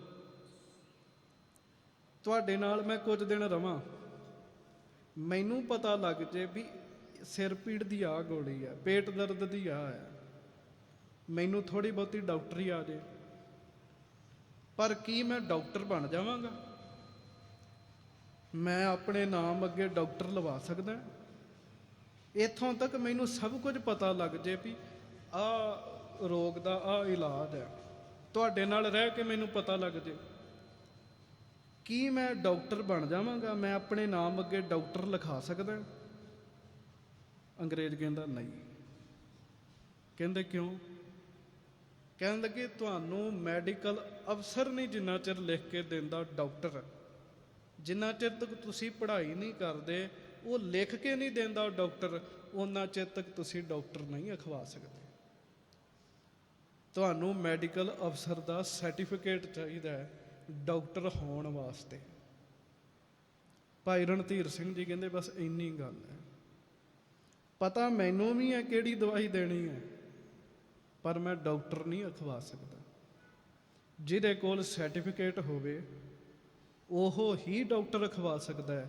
ਕਹਿਣ ਲੱਗੇ, ਬਸ ਇਸੇ ਤਰ੍ਹਾਂ ਹੈ, ਜਿਹਨੂੰ ਗੁਰੂ ਹੋਣ ਦਾ ਸਰਟੀਫਿਕੇਟ ਸਤਿਗੁਰੂ ਨੇ ਦਿੱਤਾ ਹੋਵੇ ਉਹੋ ਹੀ ਗੁਰੂ ਅਖਵਾ ਸਕਦਾ ਹੈ, ਦੂਜਾ ਨਹੀਂ ਅਖਵਾ ਸਕਦਾ। ਕਹਿੰਦਾ, ਇਹ ਸਰਟੀਫਿਕੇਟ ਮਿਲਦਾ ਕਿਵੇਂ ਹੈ? ਉਹ ਕਹਿੰਦੇ, ਆ ਜਿਹੜੀ ਬਾਹਰੀ ਕਿਰਿਆ ਨਾ, ਇਹ ਤੇ ਇੱਥੇ ਸਮਝਾਉਣ ਮਾਤਰ ਹੈ। ਗੁਰੂ ਦਾ ਸਰਟੀਫਿਕੇਟ 10 ਸਤਿਗੁਰੂ ਨੇ, 11ਵੇਂ ਗੁਰੂ ਗ੍ਰੰਥ ਸਾਹਿਬ ਨੇ, ਇਹਨਾਂ ਕੋਲ ਸਰਟੀਫਿਕੇਟ ਧੁਰ ਦਰਗਾਹ ਤੋਂ ਗੁਰੂ ਦਾ ਹੈ। ਧੁਰ ਦਰਗਾਹ ਤੋਂ ਗੁਰੂ ਹੋਣ ਦਾ ਸਰਟੀਫਿਕੇਟ ਇਹ ਲੈ ਕੇ ਧਰਤੀ ਤੇ ਆਏ ਆ, ਤਾਂ ਗੁਰੂ ਨੇ। ਦੂਜੇ 'ਚ ਗੁਣ ਆ ਸਕਦੇ ਨੇ, ਸਤਿਗੁਰੂ ਨਹੀਂ ਬਣ ਸਕਦਾ। ਗੁਰੂ ਗ੍ਰੰਥ ਸਾਹਿਬ ਜੀ ਜਿਨ੍ਹਾਂ ਦੇ ਕੋਲ ਬੈਠੇ ਆ, ਇਹ ਧੁਰ ਦਰਗਾਹ ਤੋਂ ਗੁਰੂ ਹੋਣ ਦਾ ਸਰਟੀਫਿਕੇਟ ਇਹਨਾਂ ਦੇ ਕੋਲ ਹੈ। ਗੁਰੂ ਤੇਗ ਬਹਾਦਰ ਸਾਹਿਬ ਵੀ ਧੁਰੋਂ ਹੀ ਗੁਰੂ ਆਏ ਨੇ। ਮਹਾਰਾਜ ਵਿੱਚ ਕੋਈ ਚੰਚਲਤਾ ਨਹੀਂ। ਜੇ ਸਤਿਗੁਰੂ ਦਾ ਜੀਵਨ ਆਪਾਂ ਸਾਰਾ ਹੀ ਵੇਖ ਲਈਏ, 2-3 ਪ੍ਰਸੰਗ ਐਸੇ ਮਿਲਦੇ ਆ ਜਿੱਥੇ ਮਹਾਰਾਜ ਮੁਸਕਰਾਏ ਹੋਣ, ਨਹੀਂ ਤੇ ਗੁਰੂ ਤੇਗ ਬਹਾਦਰ ਸਾਹਿਬ ਗੰਭੀਰ ਹੀ ਰਹੇ ਜੀ। ਛੋਟੀ ਜਿਹੀ ਉਮਰ ਪ੍ਰਸੰਗ ਤੁਹਾਨੂੰ ਪਤਾ ਹੈ ਸਾਰਿਆਂ ਨੂੰ। ਮਹਾਰਾਜ ਜੀ ਦੀ ਛੋਟੀ ਜਿਹੀ ਆਰਜ਼ੂ ਸੀਗੀ, ਆਪਣੇ ਬਸਤਰ ਲਾ ਕੇ ਦੇ ਦਿੱਤੇ ਸੀਗੇ, ਬਾਬਾ ਗੁਰਦਿੱਤਾ ਜੀ ਦੀ ਬਰਾਤ ਵਿੱਚ ਜੀ। ਇੱਥੇ 2 ਮਿੰਟ ਲਈ ਆਪਣੇ ਆਪ ਨੂੰ ਰੱਖੋ, ਇਤਿਹਾਸ ਨੂੰ, ਕਥਾ ਨੂੰ ਸੁਣਨ ਤੱਕ ਨਾ ਰੱਖਿਆ ਕਰੀਏ, ਇਹਨੂੰ ਮਹਿਸੂਸ ਕਰਿਆ ਕਰੀਏ। 2 ਮਿੰਟ ਲਈ ਆਪਣੇ ਆਪ ਨੂੰ ਰੱਖੋ, ਸਾਡੇ ਸਾਹਮਣੇ ਕੋਈ ਇਹੋ ਜਿਹਾ ਬੰਦਾ ਹੋਵੇ ਜਿਹਨੇ ਕੱਪੜੇ ਨਾ ਪਾਏ ਹੋਣ, ਅਸੀਂ ਕੱਪੜਿਆਂ ਦਾ ਪ੍ਰਬੰਧ ਤੇ ਕਰ ਦਿਆਂਗੇ, ਪਰ ਪਿਆਰਿਓ ਇਹ ਗੁਰੂ ਤੇਗ ਬਹਾਦਰ ਸਾਹਿਬ ਹੀ ਨੇ ਉਸੇ ਵੇਲੇ ਆਪਣੇ ਹੀ ਲਾ ਕੇ ਦੇ ਦਿੱਤੇ ਨੇ। ਇਹ ਸਤਿਗੁਰੂ ਹੀ ਨੇ, ਦੂਜਾ ਨਹੀਂ ਕੋਈ ਕਰਦਾ। ਮਹਾਰਾਜ ਨੇ ਇੱਥੋਂ ਤੱਕ ਕਹਿ ਦਿੱਤਾ ਸੀ, ਲਾਲ ਜੀ ਜਿਸ ਕਰਕੇ ਧਰਤੀ ਤੇ ਆਏ ਹੋ ਉਹ ਕਾਰਜ ਛੇਤੀ ਕਰਨਾ ਆਰੰਭ ਕਰ ਦਿੱਤਾ ਜੀ। ਮਹਾਰਾਜ ਸੱਚੇ ਪਾਤਸ਼ਾਹ ਜਦੋਂ ਗੁਰਤਾ ਗੱਦੀ ਤੇ ਸੱਜੇ ਆ, ਉਦੋਂ ਵੀ ਸਤਿਗੁਰੂ ਗੁਪਤ ਰਹੇ ਆ। ਮੱਖਣ ਸ਼ਾਹ ਨੇ ਪ੍ਰਗਟ ਕੀਤਾ ਤੇ ਪ੍ਰਸੰਗ ਤੁਹਾਨੂੰ ਪਤਾ ਹੈ। ਬਸ ਮੈਂ ਮੱਖਣ ਸ਼ਾਹ ਦੇ ਜੀਵਨ ਦੀ ਇੱਕ ਗੱਲ ਕਹਿ ਕੇ ਅੱਗੇ ਚੱਲਾਂਗਾ। ਮੱਖਣ ਸ਼ਾਹ ਦਾ ਭਰੋਸਾ ਬਹੁਤ ਸੀਗਾ ਗੁਰੂ ਦੇ ਬਚਨ ਦੇ, ਬਹੁਤ ਭਰੋਸਾ ਮੱਖਣ ਸ਼ਾਹ ਦਾ। ਜਦੋਂ ਉਹਨੇ ਅਰਦਾਸ ਕੀਤੀ ਉਹਦਾ ਬੇੜਾ ਫਸ ਗਿਆ। 2 ਆਏ ਨੇ, ਇੱਕ ਕਵੀ ਸੰਤੋਖ ਸਿੰਘ ਦਾਦੇ ਰੇਤ 'ਚ ਫਸਿਆ ਸੀ, ਆਮ ਕਹਿੰਦੇ ਪਾਣੀ 'ਚ, ਉਹ ਦੱਸਦੇ ਰੇਤ 'ਚ ਐਂ ਧਸ ਗਿਆ ਸੀ ਹੇਠਾਂ ਨੂੰ। ਬੰਦੇ ਜ਼ੋਰ ਲਾਉਂਦੇ ਸਨ, ਬੇੜਾ ਤਾਂ ਨਹੀਂ ਸੀ ਹੁੰਦਾ, ਜਿਵੇਂ ਟੇਢੀ ਕੋਈ ਚੀਜ਼ ਆ ਕੇ ਵਿੱਚ ਫਸ ਜਾਂਦੀ ਹੈ। ਮੱਖਣ ਸ਼ਾਹ ਦਾ ਅਰਦਾਸ ਕਰਨ ਦਾ ਤਰੀਕਾ ਕਵੀ ਜੀ ਨੇ ਲਿਖਿਆ। ਕਹਿੰਦੇ ਮੱਖਣ ਸ਼ਾਹ ਨੇ ਜਪਜੀ ਸਾਹਿਬ ਦੀ ਬਾਣੀ ਦਾ ਪਾਠ ਕੀਤਾ, ਪਾਠ ਕਰਕੇ ਉਹਨੇ ਅਰਦਾਸ ਕੀਤੀ। ਹੁਣ ਕਮਾਲ ਦੀ ਗੱਲ, ਉਹਨੂੰ ਗੁਰੂ ਤੇਗ ਬਹਾਦਰ ਸਾਹਿਬ ਦੇ ਨਾਮ ਦਾ ਵੀ ਨਹੀਂ ਸੀ ਪਤਾ। ਜਦੋਂ ਮੱਖਣ ਸ਼ਾਹ ਨੇ ਅਰਦਾਸ ਕੀਤੀ, ਉਹਨੂੰ ਨਾਮ ਦਾ ਨਹੀਂ ਸੀ ਪਤਾ ਗੁਰੂ ਸਾਹਿਬ ਦੇ, ਇਹ ਵੀ ਨਹੀਂ ਸੀ ਪਤਾ ਮਹਾਰਾਜ ਕਿੱਥੇ ਰਹਿੰਦੇ ਆ। ਪਰ ਅਮੀਰ ਬੰਦਾ ਬੜਾ ਜੀ। ਕਿੰਨਾ ਅਮੀਰ ਹੈ? 500 ਬੰਦਾ ਹਰ ਸਮੇਂ ਮੱਖਣ ਸ਼ਾਹ ਦੇ ਨਾਲ ਰਹਿੰਦਾ ਸੀ। ਹੁਣ ਤੁਸੀਂ ਅੰਦਾਜ਼ਾ ਲਾਓ ਕਿ 500 ਬੰਦੇ ਦੀ ਸਿਕਿਉਰਿਟੀ ਤੇ ਚੰਗੇ ਮੰਤਰੀ ਕੋਲ ਨਹੀਂ ਹੁੰਦੀ। 500 ਬੰਦਾ ਨੌਕਰ ਹਰ ਸਮੇਂ ਮੱਖਣ ਸ਼ਾਹ ਦੇ ਨਾਲ ਰਹਿੰਦਾ ਸੀ। ਉਹ ਘਰ ਆਇਆ, ਘਰ ਵਾਲੀ ਕਹਿਣ ਲੱਗੀ ਵੀ ਰਾਤ ਤੇ ਘਰ ਰਹੋ। ਉਹਨੇ ਪਰਿਵਾਰ ਨੂੰ ਨਾਲ ਲਿਆ, ਕਹਿੰਦਾ ਰਾਤ ਨਹੀਂ ਰਹਿਣਾ, ਅੱਜ ਜਿਉਂਦਾ ਘਰ ਵਾਪਸ ਆਇਆ ਗੁਰੂ ਦੀ ਕਿਰਪਾ ਨਾਲ। ਜੇ ਗੁਰੂ ਕਿਰਪਾ ਨਾ ਕਰਕੇ ਮੇਰਾ ਬੇੜਾ ਕੱਢ ਦੇ, ਮੈਂ ਘਰ ਜਿਉਂਦਾ ਵਾਪਸ ਨਹੀਂ ਸੀ ਆਉਣਾ। ਜਿਉਂਦਾ ਕੀ ਪਤਾ ਹੀ ਨਹੀਂ ਸੀ ਸਰੀਰ ਨੇ ਵੀ ਆਉਣਾ ਕਿ ਨਹੀਂ ਆਉਣਾ। ਜਿੱਥੇ ਫਸ ਗਏ ਸਾਂ ਜਾ ਕੇ ਦਿੱਲੀ ਗਿਆ, ਉੱਥੋਂ ਪਤਾ ਲੱਗਾ ਮਹਾਰਾਜ ਬਾਬਾ ਬਕਾਲਾ ਸਾਹਿਬ ਹੈ। ਉਹ ਬਾਬਾ ਬਕਾਲਾ ਸਾਹਿਬ ਆਇਆ, ਬਾਈਆਂ ਕੋਲ ਗਿਆ, ਕਿਤੋਂ ਗੱਲ ਨਾ ਬਣੀ। ਕਿਸੇ ਨੂੰ ਪੁੱਛਦਾ ਹੈ ਵੀ ਇੱਥੇ ਬਕਾਲੇ ਵਿੱਚ ਕੋਈ ਹੋਰ ਵੀ ਹੈ? ਉਹ ਕਹਿੰਦੇ ਹਾਂ, ਗੁਰੂ ਹਰਗੋਬਿੰਦ ਸਾਹਿਬ ਦੇ ਸਭ ਤੋਂ ਛੋਟੇ ਪੁੱਤਰ ਨੇ। ਇੱਕ ਬੱਚੇ ਨੇ ਦੱਸਿਆ ਸੀ। ਜਦੋਂ ਮੱਖਣ ਸ਼ਾਹ ਨੇ ਸੁਣਿਆ ਨਾ, ਉਹਨੇ ਰਿਸ਼ਤੇਦਾਰੀ ਦੀ ਵੀ ਵਿਚਾਰ ਕੀਤੀ ਕਿ ਗੁਰੂ ਹਰਕ੍ਰਿਸ਼ਨ ਸਾਹਿਬ ਦੇ ਗੁਰੂ ਤੇਗ ਬਹਾਦਰ ਸਾਹਿਬ ਬਾਬੇ ਲੱਗਦੇ ਰਿਸ਼ਤੇਦਾਰੀ 'ਚ, ਰਿਸ਼ਤੇਦਾਰੀ ਵਿੱਚ ਵੀ ਬਾਬੇ ਲੱਗਦੇ। ਉਹ ਕਿਵੇਂ? ਧਿਆਨ ਨਾਲ ਸਮਝਿਓ। ਬਾਬਾ ਗੁਰਦਿੱਤਾ ਜੀ ਗੁਰੂ ਹਰਕ੍ਰਿਸ਼ਨ ਸਾਹਿਬ ਦੇ ਦਾਦਾ ਜੀ ਨੇ, ਤੇ ਬਾਬਾ ਗੁਰਦਿੱਤਾ ਜੀ ਤੇ ਗੁਰੂ ਤੇਗ ਬਹਾਦਰ ਸਾਹਿਬ ਜੀ ਸਕੇ ਭਰਾ ਨੇ, ਤੇ ਦਾਦੇ ਦਾ ਭਰਾ ਦਾਦਾ ਹੀ ਹੁੰਦਾ ਸਾਧ ਸੰਗਤ। ਇਹਦੇ ਤੋਂ ਪਹਿਲਾਂ ਮੱਖਣ ਸ਼ਾਹ ਨੇ ਕੀ ਕੀਤਾ? ਉਹਨੂੰ ਪੂਰਾ ਨਹੀਂ ਸੀ ਲੱਭ ਰਿਹਾ। ਜਿਹੜੀ ਆਪਾਂ ਪੰਗਤੀ ਪੜ੍ਹੀ ਨਾ ਗੁਰੂ ਅਰਜਨ ਸਾਹਿਬ ਦੀ, ਗੁਰ ਪੂਰਾ ਮੇਰਾ ਗੁਰ ਪੂਰਾ, ਉਹਨੂੰ ਪੂਰਾ ਨਹੀਂ ਸੀ ਲੱਭ ਰਿਹਾ। ਉਹਦੀ ਘਰ ਵਾਲੀ ਵੀ ਕਹਿਣ ਲੱਗੀ ਵੀ ਛੱਡੋ ਪਰਾਂ, ਜੇ ਨਹੀਂ ਲੱਭਿਆ। ਮੱਖਣ ਸ਼ਾਹ ਨੇ ਕਿਹਾ ਨਹੀਂ, ਜੇ ਗੁਰੂ ਹਰਕ੍ਰਿਸ਼ਨ ਸਾਹਿਬ ਨੇ ਕਿਹਾ ਹੈ ਨਾ ਵੀ ਗੁਰੂ ਬਕਾਲੇ 'ਚ ਹੈ, ਗੁਰੂ ਬਕਾਲੇ 'ਚ ਹੀ ਹੈ। ਉਹ ਕਹਿਣ ਲੱਗੀ ਕਿਤੇ ਇੱਧਰ ਉੱਧਰ ਹੋ ਗਏ ਹੋਣਗੇ। ਕਹਿੰਦਾ ਨਹੀਂ, ਸਿੱਖ ਦਾ ਭਰੋਸਾ ਵੇਖਿਓ। ਔਰ ਗੁਰਪੁਰਬ ਮਨਾ ਰਹੇ ਆ, ਗੁਰੂ ਅੱਗੇ ਅਰਦਾਸ ਕਰੀਏ, ਤਰਲਾ ਕਰੀਏ, ਮਹਾਰਾਜ ਇਹੋ ਜਿਹਾ ਭਰੋਸਾ ਸਾਨੂੰ ਵੀ ਬਖਸ਼ੋ। ਪਤਾ ਕੀ ਆਖਿਆ? ਆਪਣੀ ਘਰਵਾਲੀ ਨੂੰ ਮੱਖਣ ਸ਼ਾਹ ਨੇ ਆਖਿਆ, ਭਗਵਾਨੇ ਜੇ ਕੋਈ ਮੈਨੂੰ ਕਵੇ ਸੂਰਜ ਠੰਡਾ ਹੋ ਗਿਆ, ਮੈਂ ਮੰਨ ਲਵਾਂਗਾ। ਜੇ ਕੋਈ ਕਹੇ ਸੁਮੇਰ ਪਰਬਤ ਨੂੰ ਖੰਭ ਲੱਗ ਗਏ ਤੇ ਸੁਮੇਰ ਪਰਬਤ ਉੱਡ ਗਿਆ, ਮੈਂ ਮੰਨ ਲਵਾਂਗਾ। ਜੇ ਕੋਈ ਕਹੇ ਨਾ ਸਮੁੰਦਰ ਸੁੱਕ ਗਿਆ, ਮੈਂ ਤਾਂ ਵੀ ਮੰਨ ਲਵਾਂਗਾ, ਪਰ ਜੇ ਕੋਈ ਕਹੇ ਗੁਰੂ ਹਰਕ੍ਰਿਸ਼ਨ ਸਾਹਿਬ ਦਾ ਬਚਨ ਝੂਠਾ ਹੈ, ਮੈਂ ਉਹ ਨਹੀਂ ਮੰਨ ਸਕਦਾ। ਕਿੰਨੀ ਸ਼ਰਧਾ ਹੋਏਗੀ ਜੀ, ਇੰਨੀ ਸ਼ਰਧਾ ਚਾਹੀਦੀ ਹੈ, ਇੰਨਾ ਪਿਆਰ ਚਾਹੀਦਾ ਹੈ ਜੀ। ਇੱਥੋਂ ਤੱਕ ਮੱਖਣ ਸ਼ਾਹ ਨੇ ਕਹਿਤਾ ਸੀ, ਪੂਰੇ ਸਤਿਗੁਰੂ ਜੀ ਜਿੰਨਾ ਚਿਰ ਤੱਕ ਮੈਨੂੰ ਦਰਸ਼ਨ ਨਹੀਂ ਦਿਓਗੇ, ਮੈਂ ਅੰਨ ਜਲ ਨਹੀਂ ਵਰਤਾਂਗਾ ਜੀ। ਇੱਥੋਂ ਤੱਕ ਮੱਖਣ ਸ਼ਾਹ ਨੇ ਕਹਿਤਾ ਸੀ, ਉਹਦੀ ਸ਼ਰਧਾ। ਫਿਰ ਧਿਆਨ ਨਾਲ ਸੁਣ ਲਓ, ਜੇ ਕੋਈ ਕਹੇ ਸੂਰਜ ਠੰਡਾ ਹੋ ਗਿਆ, ਹੋ ਨਹੀਂ ਸਕਦਾ। ਕੋਈ ਕਵੇ ਕਹਿੰਦਾ ਮੈਂ ਮੰਨ ਲਵਾਂਗਾ ਸੂਰਜ ਠੰਡਾ ਹੋ ਗਿਆ। ਜੇ ਕੋਈ ਕਹੇ ਸਮੁੰਦਰ ਸੁੱਕ ਗਿਆ, ਮੈਂ ਇਹ ਵੀ ਮੰਨ ਲਵਾਂਗਾ। ਜੇ ਕੋਈ ਕਹੇ ਸੁਮੇਰ ਪਰਬਤ, ਹਿਮਾਲਾ ਪਰਬਤ ਖੰਭ ਲੱਗ ਕੇ ਉੱਡ ਗਏ, ਮੈਂ ਮੰਨ ਲਵਾਂਗਾ। ਪਰ ਜੇ ਕੋਈ ਕਹੇ ਗੁਰੂ ਹਰਕ੍ਰਿਸ਼ਨ ਸਾਹਿਬ ਦਾ ਬਚਨ ਝੂਠਾ, ਮੈਂ ਮੰਨ ਹੀ ਨਹੀਂ ਸਕਦਾ। ਐਸੀ ਸ਼ਰਧਾ ਚਾਹੀਦੀ।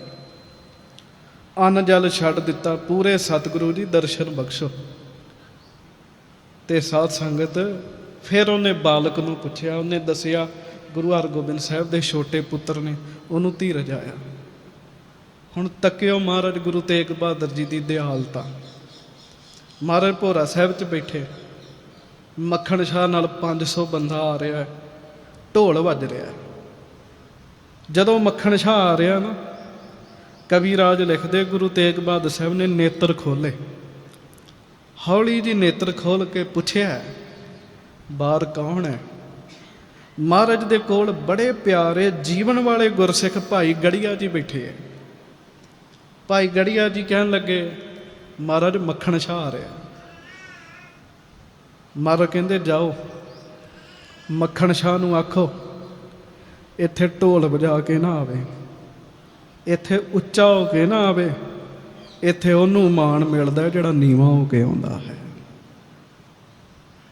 ਭਾਈ ਗੜੀਆ ਜੀ ਨੇ ਰੋਕਤਾ ਮੱਖਣ ਸ਼ਾਹ ਨੂੰ, ਬੜਾ ਵੱਡਾ ਮੰਨਿਆ ਪਰਮੰਨਿਆ ਬੰਦਾ ਹੈ। ਜਦੋਂ ਉਹਨੂੰ ਕਹਿੰਦਾ ਮੱਖਣ ਸ਼ਾਹ ਇੱਥੇ ਆਉਣਾ ਤੇ ਨੀਵੇਂ ਹੋ ਕੇ ਆਉਣਾ ਹੈ, ਇੱਥੇ ਉੱਚੇ ਨਹੀਂ ਹੋ ਕੇ ਆਉਣਾ, ਤੈਨੂੰ ਕੱਲਿਆਂ ਨੂੰ ਅੱਗੇ ਜਾਣਾ ਪੈਣਾ। ਮੱਖਣ ਸ਼ਾਹ ਨੇ ਗੱਲ ਸੁਣੀ। ਮੱਖਣ ਸ਼ਾਹ ਖੁਸ਼ੀ ਵਿੱਚ ਵੀ ਸਮਾਇਆ ਤੇ ਕਹਿੰਦੇ ਮੱਖਣ ਸ਼ਾਹ ਨੂੰ ਬੈਰਾਗ ਵੀ ਆਇਆ। ਕਿਉਂ? ਅਧੂਰਿਆਂ ਕੋਲ ਗਿਆ, ਉਹਨਾਂ ਅੱਗੇ ਬੰਦੇ ਭੇਜੇ, ਆਓ ਮੱਖਣ ਸ਼ਾਹ ਜੀ ਤੁਹਾਨੂੰ ਗੁਰੂ ਦੇ ਦਰਸ਼ਨ ਕਰਾਈਏ। ਕਹਿੰਦਾ ਅਜੇ ਮੈਂ ਪੂਰੇ ਵੱਲ ਪੈਰ ਹੀ ਵਧਾਇਆ, ਪੂਰੇ ਨੇ ਅੰਦਰ ਦੇ ਔਗੁਣ ਕੱਟਣੇ ਸ਼ੁਰੂ ਕਰ ਦਿੱਤੇ ਨੇ ਮੇਰੇ। ਅਜੇ ਮੈਂ ਪੈਰ ਵਧਾਇਆ। ਮੱਖਣ ਸ਼ਾਹ ਆਇਆ, ਬਾਕੀਆਂ ਨੂੰ 2-2 ਰੱਖੀਆਂ ਸਨ। ਦੁੱਧ ਦਾ ਡਰਿਆ ਲੱਸੀ ਨੂੰ ਵੀ ਫੂਕਾਂ ਮਾਰਦਾ ਹੈ। ਉਹਨੇ ਗੁਰੂ ਤੇਗ ਬਹਾਦਰ ਸਾਹਿਬ ਅੱਗੇ 5 ਰੱਖੀਆਂ ਨੇ। ਜਦੋਂ ਮਹਾਰਾਜ ਅੱਗੇ 5 ਰੱਖੀਆਂ ਨਾ, ਮਹਾਰਾਜ ਨੇ ਮੋਢੇ ਤੇ ਹੱਥ ਰੱਖ ਲਿਆ। ਸਤਿਗੁਰੂ ਮਹਾਰਾਜ ਕਹਿਣ ਲੱਗੇ, ਮਹਾਰਾਜ ਕਹਿੰਦੇ ਮੱਖਣ ਸ਼ਾਹ ਅਰਦਾਸ 500 ਦੀ ਕਰਕੇ 5 ਰੱਖ ਰਿਹਾ, ਗੁਰੂ ਦੀ ਦਸਵੰਧ ਵਿੱਚ ਹੇਰ ਫੇਰ ਨਹੀਂ ਕਰੀਦਾ। ਮਹਾਰਾਜ ਨੇ ਮੋਢਾ ਵਿਖਾਇਆ, ਕਹਿੰਦੇ ਕੰਧੇ ਘਾਸੀ ਮੋਹੇ ਪਰੀ। ਮਹਾਰਾਜ ਕਹਿੰਦੇ ਅਜੇ ਵੀ ਨਿਸ਼ਾਨ ਹੈਗਾ ਹੀ। ਥੱਲੋਂ ਮੋਢਾ ਦਿੱਤਾ ਸੀਗਾ, ਕਹਿਣ ਲੱਗੇ ਅਗਲੇ ਪਾਸਿਓਂ ਕੰਧੇ ਘਾਸੀ ਮੋਹੇ ਪਰੀ।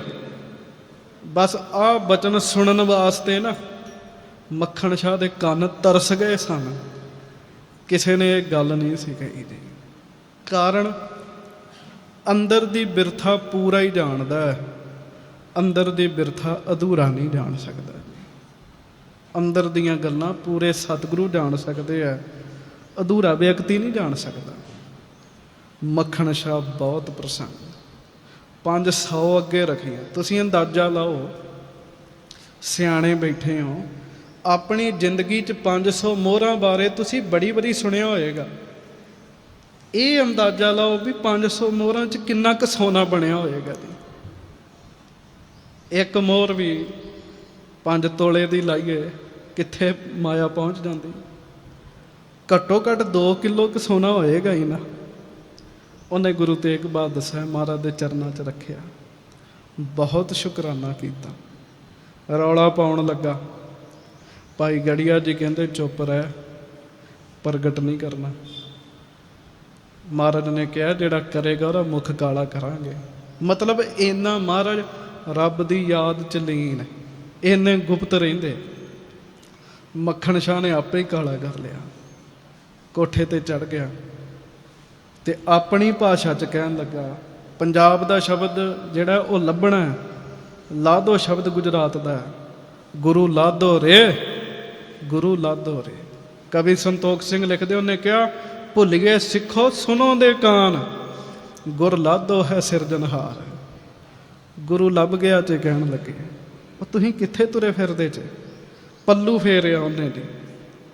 ਪਹਿਲੇ ਸਮੇਂ 'ਚ ਕੀ ਹੁੰਦਾ ਸੀ, ਕੋਠੇ ਤੇ ਚੜ੍ਹ ਕੇ ਜਦੋਂ ਕੋਈ ਪੱਲੂ ਫੇਰ ਦਿੰਦਾ ਸੀ ਨਾ, ਉਹਦਾ ਭਾਵ ਸੀ ਸਾਰੇ ਧਿਆਨ ਦਿੰਦੇ ਸੀ ਵੀ ਉਹ ਕੁਝ ਕਹਿਣਾ ਚਾਹੁੰਦਾ ਹੈ। ਪੱਲੂ ਫੇਰਿਆ, ਉਹਨੇ ਲੋਕਾਂ ਨੂੰ ਦੱਸਿਆ ਪੂਰਾ ਗੁਰੂ ਗੁਰੂ ਤੇਗ ਬਹਾਦਰ ਸਾਹਿਬ ਹੈ। ਬੜਾ ਪਿਆਰ ਕੀਤਾ ਉਹਨੇ ਮਹਾਰਾਜ ਨਾਲ, ਬਹੁਤ ਵੱਡਾ ਪ੍ਰਤਾਪ ਹੋਇਆ ਗੁਰੂ ਤੇਗ ਬਹਾਦਰ ਸਾਹਿਬ ਜੀ ਦਾ। ਉੱਥੋਂ ਸਤਿਗੁਰੂ ਬੜੀਆਂ ਥਾਵਾਂ ਤੇ ਵਿਚਰੇ। ਮੈਂ ਇੱਕ ਸਿੱਖ ਦਾ ਜ਼ਿਕਰ ਕਰਕੇ ਖਿਮਾ ਮੰਗ ਲੈਣੀ, ਫਿਰ ਬਾਬਾ ਜੀ ਨੇ ਆਪ ਜੀ ਦੇ ਦਰਸ਼ਨ ਕਰਨੇ। ਗੁਰੂ ਤੇਗ ਬਹਾਦਰ ਸਾਹਿਬ ਤਮਤਾਨ ਸਾਹਿਬ ਪਹੁੰਚਦੇ ਆ। ਤਮਤਾਨ ਸਾਹਿਬ ਹਰਿਆਣੇ ਦੇ ਵਿੱਚ ਹੈ ਜੀ। ਅੱਜ ਜਦੋਂ ਸ਼੍ਰੋਮਣੀ ਕਮੇਟੀ ਨੇ ਕਿਸੇ ਨੂੰ ਸਜ਼ਾ ਦੇਣੀ ਹੋਵੇ ਨਾ, ਉੱਥੇ ਘੱਲ ਦਿੰਦੇ ਉਹਨੂੰ ਵੀ ਤਮਤਾਨ ਸਾਹਿਬ ਡਿਊਟੀ ਲਾ ਦਿਓ ਇਹਦੀ। ਮਹਾਰਾਜ ਉਸ ਨਗਰ 'ਚ ਪਹੁੰਚੇ ਜੀ, ਬੜੀਆਂ ਸੰਗਤਾਂ। ਗੁਰੂ ਨਾਨਕ ਸਾਹਿਬ ਜੀ ਤੋਂ ਬਾਅਦ ਜੇ ਚੱਲ ਕੇ ਸਭ ਤੋਂ ਵੱਧ ਕਿਸੇ ਗੁਰੂ ਸਾਹਿਬ ਨੇ ਤਾਰਿਆ ਤੇ ਗੁਰੂ ਤੇਗ ਬਹਾਦਰ ਸਾਹਿਬ ਨੇ ਤਾਰਿਆ। ਗੁਰੂ ਅਰਜਨ ਸਾਹਿਬ ਵੀ ਵਿਚਰੇ ਹੈ, ਗੁਰੂ ਹਰਗੋਬਿੰਦ ਸਾਹਿਬ ਵੀ ਵਿਚਰੇ ਹੈ, ਪਰ ਗੁਰੂ ਨਾਨਕ ਸਾਹਿਬ ਜੀ ਤੋਂ ਬਾਅਦ ਗੁਰੂ ਤੇਗ ਬਹਾਦਰ ਸਾਹਿਬ ਬਹੁਤ ਹੀ ਵਿਚਰੇ ਹੈ, ਦੂਸਰੇ ਨੰਬਰ 'ਤੇ। ਮਹਾਰਾਜ ਤਮਤਾਨ ਸਾਹਿਬ ਪਹੁੰਚੇ, ਉੱਥੇ ਪਾਣੀ ਦੀ ਕਿੱਲਤ ਸੀ। ਇੱਕ ਸਿੱਖ ਸੇਵਾ ਕਰਦਾ ਸੀ, ਉਹਦਾ ਨਾਮ ਸੀ ਨੰਦ ਲਾਲ। ਉਹਨੂੰ ਅੰਦਰ ਦਾ ਰੰਗ ਲੱਗ ਗਿਆ। ਗੁਰਮੁਖੋ, ਹਰ ਰੋਜ਼ ਗੁਰੂ ਦੇ ਦਰਸ਼ਨ ਕਰਨੇ, ਕਥਾ ਸੁਣਨੀ, ਕੀਰਤਨ ਸੁਣਨਾ। ਕੋਈ ਹੋਏਗਾ ਜਿਹਨੂੰ ਰੰਗ ਨਾ ਲੱਗੇ, ਨਹੀਂ ਤੇ ਅੰਦਰ ਨੂੰ ਰੰਗ ਜ਼ਰੂਰ ਲੱਗਦਾ ਜੀ, ਜਿਹਦੇ ਤੇ ਗੁਰੂ ਮਿਹਰ ਕਰ ਦੇਵੇ। ਮਹਾਰਾਜ ਨੇ ਉਹਦੇ ਤੇ ਮਿਹਰ ਕੀਤੀ, ਨੰਦ ਲਾਲ ਤੇ ਰੰਗ ਲੱਗਾ। ਉਹਨਾਂ ਸਮਿਆਂ 'ਚ ਕੱਚੇ ਰਾਹ ਹੁੰਦੇ ਸਨ। ਉਹਨੇ ਸੇਵਾ ਨੂੰ ਹੀ ਮੁੱਖ ਮਨੋਰਥ ਬਣਾਇਆ ਨੰਦ ਲਾਲ ਜੀ ਨੇ। ਇੱਕ ਨੰਦ ਲਾਲ ਜੀ 10ਵੇਂ ਪਾਤਸ਼ਾਹ ਦੇ ਸਮੇਂ ਹੋਏ, ਇਹ ਨੰਦ ਲਾਲ ਹੋਰ ਸਨ ਜੀ। ਸੇਵਾ ਨੂੰ ਮੁੱਖ ਮਕਸਦ ਬਣਾ ਲਿਆ। ਜਦੋਂ ਸੰਗਤਾਂ ਨੇ ਲੰਘਣਾ, ਜਿਸ ਰਾਹ ਤੋਂ ਲੰਘਣਾ, ਪਾਣੀ ਛਿੜਕ ਕੇ ਰੱਖਣਾ, ਮਿੱਟੀ ਘੱਟਾ ਬਹਿ ਜਾਵੇ। ਗੁਰੂ ਤੇਗ ਬਹਾਦਰ ਸਾਹਿਬ ਸਤਿਗੁਰੂ ਲੰਘ ਰਹੇ ਆ, ਕੁਝ ਸਿੱਖ ਨੇ। ਮਹਾਰਾਜ ਕਹਿਣ ਲੱਗੇ, ਇਹ ਸੇਵਾ ਕਿਹਨੇ ਕੀਤੀ? ਇੱਕ ਗੱਲ ਦਾ ਚੇਤਾ ਰੱਖਿਓ, ਗੁਰੂ ਸਾਹਿਬ ਬੜੇ ਦਿਆਲੂ ਨੇ। ਇੱਕ ਸੇਵਕ ਗੁਰ ਪਾਸ, ਇੱਕ ਗੁਰ ਕਾਰੈ ਲਾਈਆ। ਇਹ ਗੁਰੂ ਸਾਹਿਬ ਦੀ ਮਰਜ਼ੀ ਹੈ, ਕਿਹਨੂੰ ਕੋਲ ਬਿਠਾਉਣਾ, ਕਿਹਨੂੰ ਬਾਹਰ ਸੇਵਾ ਤੇ ਲਾਉਣਾ। ਪਰ ਚੇਤਾ ਰੱਖਿਓ, ਇੱਕ ਬਾਹਰ ਨਾਲੀਆਂ ਸਾਫ਼ ਕਰ ਰਿਹਾ, ਇੱਕ ਤਾਬਿਆ ਉੱਚੀ ਥਾਂ ਤੇ ਬੈਠਾ ਚੌਰ ਸਾਹਿਬ ਕਰਦਾ। ਪਤਾ ਗੁਰੂ ਨੂੰ ਦੋਵਾਂ ਬਾਰੇ ਹੀ ਹੈ ਜੀ। ਦੋਵਾਂ ਦੀ ਸੇਵਾ ਨੂੰ ਭਾਗ ਲਾਉਂਦੇ ਸੱਚੇ ਪਾਤਸ਼ਾਹ। ਮਹਾਰਾਜ ਕਹਿੰਦੇ, ਕੌਣ ਸਿੱਖ ਹੈ? ਕਹਿੰਦੇ ਮਹਾਰਾਜ ਨੰਦ ਲਾਲ ਹੈ, ਸੋਨੇ ਦਾ ਪੁੱਤਰ ਹੈ। ਮਹਾਰਾਜ ਕਹਿੰਦੇ, ਇਹਨੇ ਤਾਂ ਇੰਜ ਸੇਵਾ ਕੀਤੀ ਜਿਵੇਂ ਮੀਂਹ ਪਿਆ ਹੋਵੇ। ਮਹਾਰਾਜ ਕਹਿੰਦੇ, ਸੱਦੋ। ਭਾਈ ਨੰਦ ਲਾਲ ਆਏ। ਮਹਾਰਾਜ ਕਹਿਣ ਲੱਗੇ, ਸਿੱਖਾ, ਇੰਜ ਸੇਵਾ ਕੀਤੀ ਉਹ ਜਿਵੇਂ ਮੀਂਹ ਪਿਆ ਹੋਵੇ, ਤੇਰਾ ਨਾਮ ਹੀ ਭਾਈ ਮੀਂਹਾਂ ਹੀ ਰੱਖ ਦੇਣਾ। ਕਹਿਣ ਲੱਗੇ, ਜਿੱਥੇ ਜਾਂਦਾ ਮੀਂਹ ਪਾ ਦਿੰਦਾ ਪਾਣੀ ਦਾ। ਭਾਈ ਮੀਂਹਾਂ ਦੇ ਅੰਦਰ ਨੂੰ ਰੰਗ ਲੱਗਾ। ਅਰਦਾਸ ਕਰੋ, ਮਹਾਰਾਜ ਬੜੇ ਬੜੇ ਚਿਰ ਹੋ ਗਿਆ ਸਾਨੂੰ, ਅੰਦਰ ਨੂੰ ਜ਼ਰੂਰ ਰੰਗ ਲੱਗੇ। ਅੰਦਰ ਅਜੇ ਵੀ ਪ੍ਰਭਤਾ 'ਚ ਹੈ, ਅੰਦਰ ਅਜੇ ਵੀ ਵਿਕਾਰਾਂ ਤੋਂ ਨਹੀਂ ਛੁੱਟਦਾ। ਅਰਦਾਸ ਕਰੋ। ਗੁਰੂ ਸਾਹਿਬ ਅਰਦਾਸਾਂ ਸੁਣਦੇ ਆ, ਗੁਰੂ ਸਾਹਿਬ ਭਾਗ ਲਾਉਂਦੇ ਆ। ਭਾਈ ਮੇਹਾਂ ਜੀ ਸੇਵਾ ਕਰਦੇ। ਹੁਣ ਉਹਨਾਂ ਦੀ ਸੇਵਾ ਦਾ ਤਰੀਕਾ ਵੱਖਰਾ ਹੈ। ਕੀ ਤਰੀਕਾ ਹੈ ਜੀ? ਭਾਈ ਮੇਹੇ ਨੇ ਕਿਸੇ ਨਾਲ ਗੱਲ ਨਹੀਂ ਕਰਨੀ। ਸੇਵਾ ਕਰਦੇ, ਸੇਵਾ 'ਚ ਧਿਆਨ ਰੱਖਣਾ, ਸ਼ਾਂਤ ਰਹਿਣਾ, ਚੁੱਪ ਰਹਿਣਾ। ਤੇ ਆਉਂਦਿਆਂ ਜਾਂਦਿਆਂ ਗੁਰੂ ਤੇਗ ਬਹਾਦਰ ਜੀ ਦਾ ਸੋਹਣਾ ਸਰੂਪ ਸੀ ਨਾ ਜਿਹੜਾ, ਉਹ ਭਾਈ ਮੇਹੇ ਨੇ ਆਪਣੇ ਹਿਰਦੇ 'ਚ ਵਸਾਇਆ ਹੋਇਆ ਸੀ। ਜਦੋਂ ਕਿਤੇ ਵਿਹਲੇ ਬਹਿਣ ਦਾ ਮੌਕਾ ਮਿਲਣਾ, ਉਹ ਸਰੂਪ ਨੂੰ ਸਾਹਮਣੇ ਲੈ ਆਉਣਾ, ਦਰਸ਼ਨ ਕਰਨੇ। ਮਹਾਰਾਜ ਬਾਣੀ 'ਚ ਕਹਿੰਦੇ ਗੁਰ ਕੀ ਮੂਰਤ ਮਨ ਮਹਿ ਧਿਆਨ। ਮਹਾਰਾਜ ਦਾ ਧਿਆਨ ਧਾਰਨਾ। ਸੇਵਾ ਕਰਦਿਆਂ ਕਰਦਿਆਂ ਜੀਵਨ ਉੱਚਾ ਹੋਣਾ ਸ਼ੁਰੂ ਹੋ ਗਿਆ। ਸੇਵਾ ਕੀ ਕਰਦੇ ਆ? ਪਾਣੀ ਦੀ ਕਿੱਲਤ ਹੈ। ਜਿੰਨੇ ਸਿੱਖ ਨੇ ਨਾ, ਉਹਨਾਂ ਸਿੱਖਾਂ ਨੂੰ ਅੰਮ੍ਰਿਤ ਵੇਲੇ ਪਾਣੀ ਭਰ ਕੇ ਲਿਆ ਕੇ ਇਸ਼ਨਾਨ ਕਰਾਉਂਦੇ ਆ। ਲੰਗਰ ਵਿੱਚ ਪਾਣੀ ਚਾਹੀਦਾ, ਉਹ ਵੀ ਲਿਆਉਣਾ। ਸਫਾਈ ਲਈ ਪਾਣੀ ਚਾਹੀਦਾ, ਉਹ ਵੀ ਲਿਆਉਣਾ। ਲੰਗਰ ਦੇ ਨਾਲ ਵੀ ਤਾਂ ਛਕਣਾ ਹੈ, ਉਹ ਵੀ ਲਿਆਉਣਾ। ਗੁਰਬਾਣੀ 'ਚ ਲਗਭਗ ਗੁਰਬਾਣੀ 'ਚ 2 ਸੇਵਾਵਾਂ ਦਾ ਬੜਾ ਜ਼ਿਕਰ 'ਚ ਪੁਰਾਤਨ ਸਮੇਂ ਦੀਆਂ। ਉਹ ਕਿਹੜੀਆਂ ਸੇਵਾਵਾਂ ਨੇ? ਪੱਖਾ ਫੇਰੀ, ਪਾਣੀ ਢੋਵਾ। ਇਹ 2 ਸੇਵਾਵਾਂ ਸਨ ਪੁਰਾਤਨ ਸਮੇਂ ਦੇ ਨਾਲ ਮੁੱਕ ਗਈਆਂ ਨੇ। ਪਰ ਦੋਵੇਂ ਸੇਵਾਵਾਂ ਕਰਦਿਆਂ ਕਰਦਿਆਂ ਬੰਦੇ ਦਾ ਜੀਵਨ ਬੜਾ ਵੱਡਾ ਬਣ ਜਾਂਦਾ ਸੀ। ਪੱਖਾ ਫੇਰੀ, ਪਾਣੀ ਢੋਵਾ। ਪੱਖਾ ਚੱਲਦੇ ਰਹਿਣਾ। ਹੁਣ ਪੱਖਾ ਉੱਪਰ ਵਾਲੇ ਆ ਗਏ, ਛੱਤ ਵਾਲੇ ਆ ਗਏ। ਪਾਣੀ ਢੋਣਾ ਬੜੀ ਵੱਡੀ ਸੇਵਾ ਸੀਗੀ। ਭਾਈ ਮੇਹੇ ਨੇ ਮੁੱਖ ਮਕਸਦ ਹੀ ਬਣਾ ਲਿਆ, ਮੈਂ ਸੇਵਾ ਕਰਨੀ ਹੈ। ਮੈਨੂੰ ਇੱਕ ਗੁਰਮੁਖ ਪਿਆਰੇ ਕਹਿਣ ਲੱਗੇ, ਵਿਸ਼ਾਲ ਸਿਆਂ, ਟਾਰਗੇਟ ਨਾ ਛੋਟਾ ਰੱਖੀ ਜ਼ਿੰਦਗੀ ਦਾ। ਛੋਟੇ ਟਾਰਗੇਟ ਰੱਖਣ ਵਾਲੇ ਛੋਟੇ ਹੀ ਰਹਿ ਜਾਂਦੇ। ਵੱਡਾ ਟਾਰਗੇਟ ਰੱਖੇਗਾ ਥੋੜਾ ਬਹੁਤਾ ਤੇ ਪਹੁੰਚੇਗਾ ਨਾ। ਕਹਿਣ ਲੱਗੇ, ਕਹਿੰਦੇ ਟਾਰਗੇਟ ਵੱਡਾ ਰੱਖਣਾ ਚਾਹੀਦਾ। ਭਾਈ ਮੇਹੇ ਨੇ ਟਾਰਗੇਟ ਰੱਖ ਲਿਆ ਵੀ ਮੈਂ ਸੇਵਾ ਹੀ ਕਰਨੀ ਹੈ, ਹੋਰ ਨਹੀਂ ਕੁਝ ਕਰਨਾ। ਗੁਰੂ ਦੀ ਸੇਵ ਕਮਾਉਣੀ ਹੈ, ਬਸ ਸੇਵਾ ਕਰੀ ਜਾਣੀ। ਜਦੋਂ ਲੰਗਰ 'ਚ ਬਹਿਣਾ ਨਾ, ਪ੍ਰਸ਼ਾਦਾ ਛਕਣ, ਭਾਈ ਮੇਹੇ ਦੀ ਗੱਲ ਪ੍ਰਚਲਿਤ ਸੀ ਵੀ ਭਾਈ ਮੇਹਾਂ ਜੀ ਨੂੰ ਇੱਕ ਵਾਰ ਜੋ ਮਿਲ ਗਿਆ ਉਹ ਛਕ ਲੈਣਾ, ਦੂਜੀ ਵਾਰੀ ਨਹੀਂ ਮੰਗਣਾ ਜੀ, ਦੂਜੀ ਵਾਰੀ ਨਹੀਂ। ਮਤਲਬ ਇੰਨਾ ਸੰਤੋਖੀ ਜੀਵਨ ਹੋ ਗਿਆ। ਚੇਤਾ ਰੱਖਿਓ, ਸੇਵਾ ਕਰਦਿਆਂ ਕਰਦਿਆਂ ਜ਼ਰੂਰ ਇਸ ਗੱਲ ਦੀ ਬੰਦਾ ਪੜਚੋਲ ਕਰੇ, ਮੇਰੇ ਅੰਦਰ ਦੇ ਜੀਵਨ ਵਿੱਚ ਕਿੰਨਾ ਕੁ ਬਦਲਾਅ ਆਇਆ।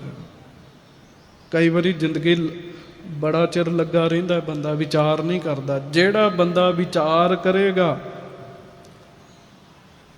ਉਹਦੇ ਅੰਦਰ ਵਿੱਚ ਬਦਲਾਅ ਜ਼ਰੂਰ ਆਏਗਾ। ਜਿਹੜਾ ਵਿਚਾਰ ਕਰੇਗਾ, ਯਤਨ ਕਰੇਗਾ, ਮੇਰੇ ਅੰਦਰ ਕਿੰਨਾ ਕੁ ਬਦਲਾਅ ਆਇਆ। ਆਪਣੇ ਮਨ ਨਾਲ ਗੱਲ ਕਰੇ। ਰੱਬ ਦੇ ਕੰਨ ਕੀ ਨੇ? ਸਾਡਾ ਮਨ ਰੱਬ ਦੇ ਕੰਨ ਹੈ ਜੀ। ਜਦੋਂ ਮਨ ਨਾਲ ਗੱਲ ਕਰਾਂਗੇ, ਸਮਝੋ ਪਰਮੇਸ਼ਰ ਸੁਣ ਰਿਹਾ ਹੋਏਗਾ ਜੀ। ਹਜੂਰ ਮਹਾਰਾਜ ਜੀ ਦੇ ਹਜੂਰ ਸੇਵਾ ਕਰਦੇ ਆ। ਹੁਣ ਰੋਜ਼ ਸੇਵਾ ਕਰਨੀ, ਗੁਰੂ ਸਾਹਿਬ ਨੂੰ ਪਤਾ ਹੈ। ਤਾਂਬੇ ਦੀ ਗਾਗਰ ਹੁੰਦੀ ਸੀ, ਸਿਰ ਤੇ ਰੱਖਣੀ, ਸਿਰ ਗਿੱਲਾ ਰਹਿਣਾ। ਜ਼ਖਮ ਹੋ ਗਿਆ ਜੀ, ਕਿਸੇ ਨੂੰ ਰੌਲਾ ਨਹੀਂ ਪਾਇਆ। ਭਾਈ ਮੇਹੇ ਨੇ ਵੀ ਮੇਰੇ ਸਿਰ 'ਚ ਜ਼ਖਮ ਹੋ ਗਿਆ ਜੇ, ਮੈਨੂੰ ਦਵਾਈ ਲੈ ਦਿਓ, ਜ਼ਖਮ ਹੋ ਗਿਆ ਸਿਰ 'ਚ। ਉਹ ਕਵੀ ਸੰਤੋਖ ਸਿੰਘ ਲਿਖਦੇ ਵੀ ਜ਼ਖਮ ਦੇ ਲਾਗੇ ਲਾਗੇ ਨਾ ਕਿਰਮ ਚੱਲਣ ਲੱਗ ਪਏ, ਕੀੜੇ ਚੱਲਣ ਲੱਗ ਪਏ। ਭਾਈ ਮੇਹਾਂ ਜੀ ਨੇ ਇਸ ਗੱਲ ਦਾ ਵੀ ਨਹੀਂ ਕਿਸੇ ਨੂੰ ਦੱਸਿਆ ਵੀ ਮੇਰੇ ਹੁਣ ਕਿਰਮ ਚੱਲਣ ਲੱਗ ਪਏ ਜੇ। ਭਾਈ ਮੇਹਾਂ ਜੀ ਨੇ ਮੁੱਖ ਮਕਸਦ ਧਿਆਨ ਗੁਰੂ ਤੇਗ ਬਹਾਦਰ ਜੀ ਦੇ ਚਰਨਾਂ 'ਚ ਤੇ ਸਿਰ ਤੇ ਪਾਣੀ, ਦੂਜੀ ਕੋਈ ਗੱਲ ਨਹੀਂ। ਧਿਆਨ ਸਦਾ ਹੀ ਗੁਰੂ ਤੇਗ ਬਹਾਦਰ ਜੀ 'ਚ ਟਿਕਾਇਆ। 8 ਪੈਰ ਸੇਵਾ, ਸਰੀਰ ਦੀ ਵੀ ਸੁੱਧ ਨਹੀਂ ਰੱਖਣੀ ਜੀ। ਇੰਨੀ ਸੇਵ ਕਮਾਈ, ਇੰਨੀ ਸੇਵਾ ਕੀਤੀ। ਜਦੋਂ ਖੂਬ ਸੇਵਾ ਕੀਤੀ, ਜ਼ਖਮ ਹੋ ਗਿਆ, ਪਰਵਾਹ ਨਹੀਂ ਕੀਤੀ। ਪਰ ਉਹ ਦਰਦ ਤੇ ਹੋਵੇ ਨਾ, ਕੀੜੇ ਚੱਲਣ ਲੱਗ ਪਏ। ਜਦੋਂ ਉਹ ਤੁਰਨ, ਦਰਦ ਹੋਵੇ। ਭਾਈ ਸਾਹਿਬ ਨੇ ਬਿੰਨੂ ਰੱਖ ਲਿਆ ਸਿਰ ਤੇ। ਬਿੰਨੂ ਸੇਵਾ ਕਰਨ ਵਾਲਿਆਂ ਨੂੰ ਪਤਾ ਹੁੰਦਾ ਜੀ, ਉਹ ਬਣਾ ਕੇ ਰੱਖਦੇ ਬਿੰਨੂ। ਉਹ ਜਦੋਂ ਬਿੰਨੂ ਰੱਖਿਆ, ਉਹਦੇ ਨਾਲ ਲਾਗਾ ਹੋਰ ਲੱਗ ਗਿਆ, ਜ਼ਖਮ ਹੋਰ ਵੱਧ ਗਿਆ, ਕੀੜੇ ਵੀ ਵੱਧ ਗਏ। ਭਾਈ ਸਾਹਿਬ ਫਿਰ ਵੀ ਡਟੇ ਰਹੇ ਜੀ। ਸੇਵਾ ਕਰ ਕਰਕੇ ਇੰਨਾ ਗੁਪਤ ਜੀਵਨ ਹੋ ਗਿਆ। ਇਕੱਲੇ ਬੈਠੇ, ਸਿਰ ਖੋਲ੍ਹਿਆ ਜੀ, ਰੱਸੀ ਨਾਲ ਬੰਨਿਆ ਹੁੰਦਾ ਸੀਗਾ, ਉੱਤੋਂ ਸਿਰ ਖੋਲ੍ਹਿਆ। ਉਹ ਲਾ ਕੇ ਜਦੋਂ ਸਾਰਾ ਦਸਤਾਰਾ ਹੱਥ 'ਚ ਰੱਖਿਆ ਨਾ, ਤੇ ਕੀੜੇ ਧਰਤੀ ਤੇ ਡਿੱਗੇ।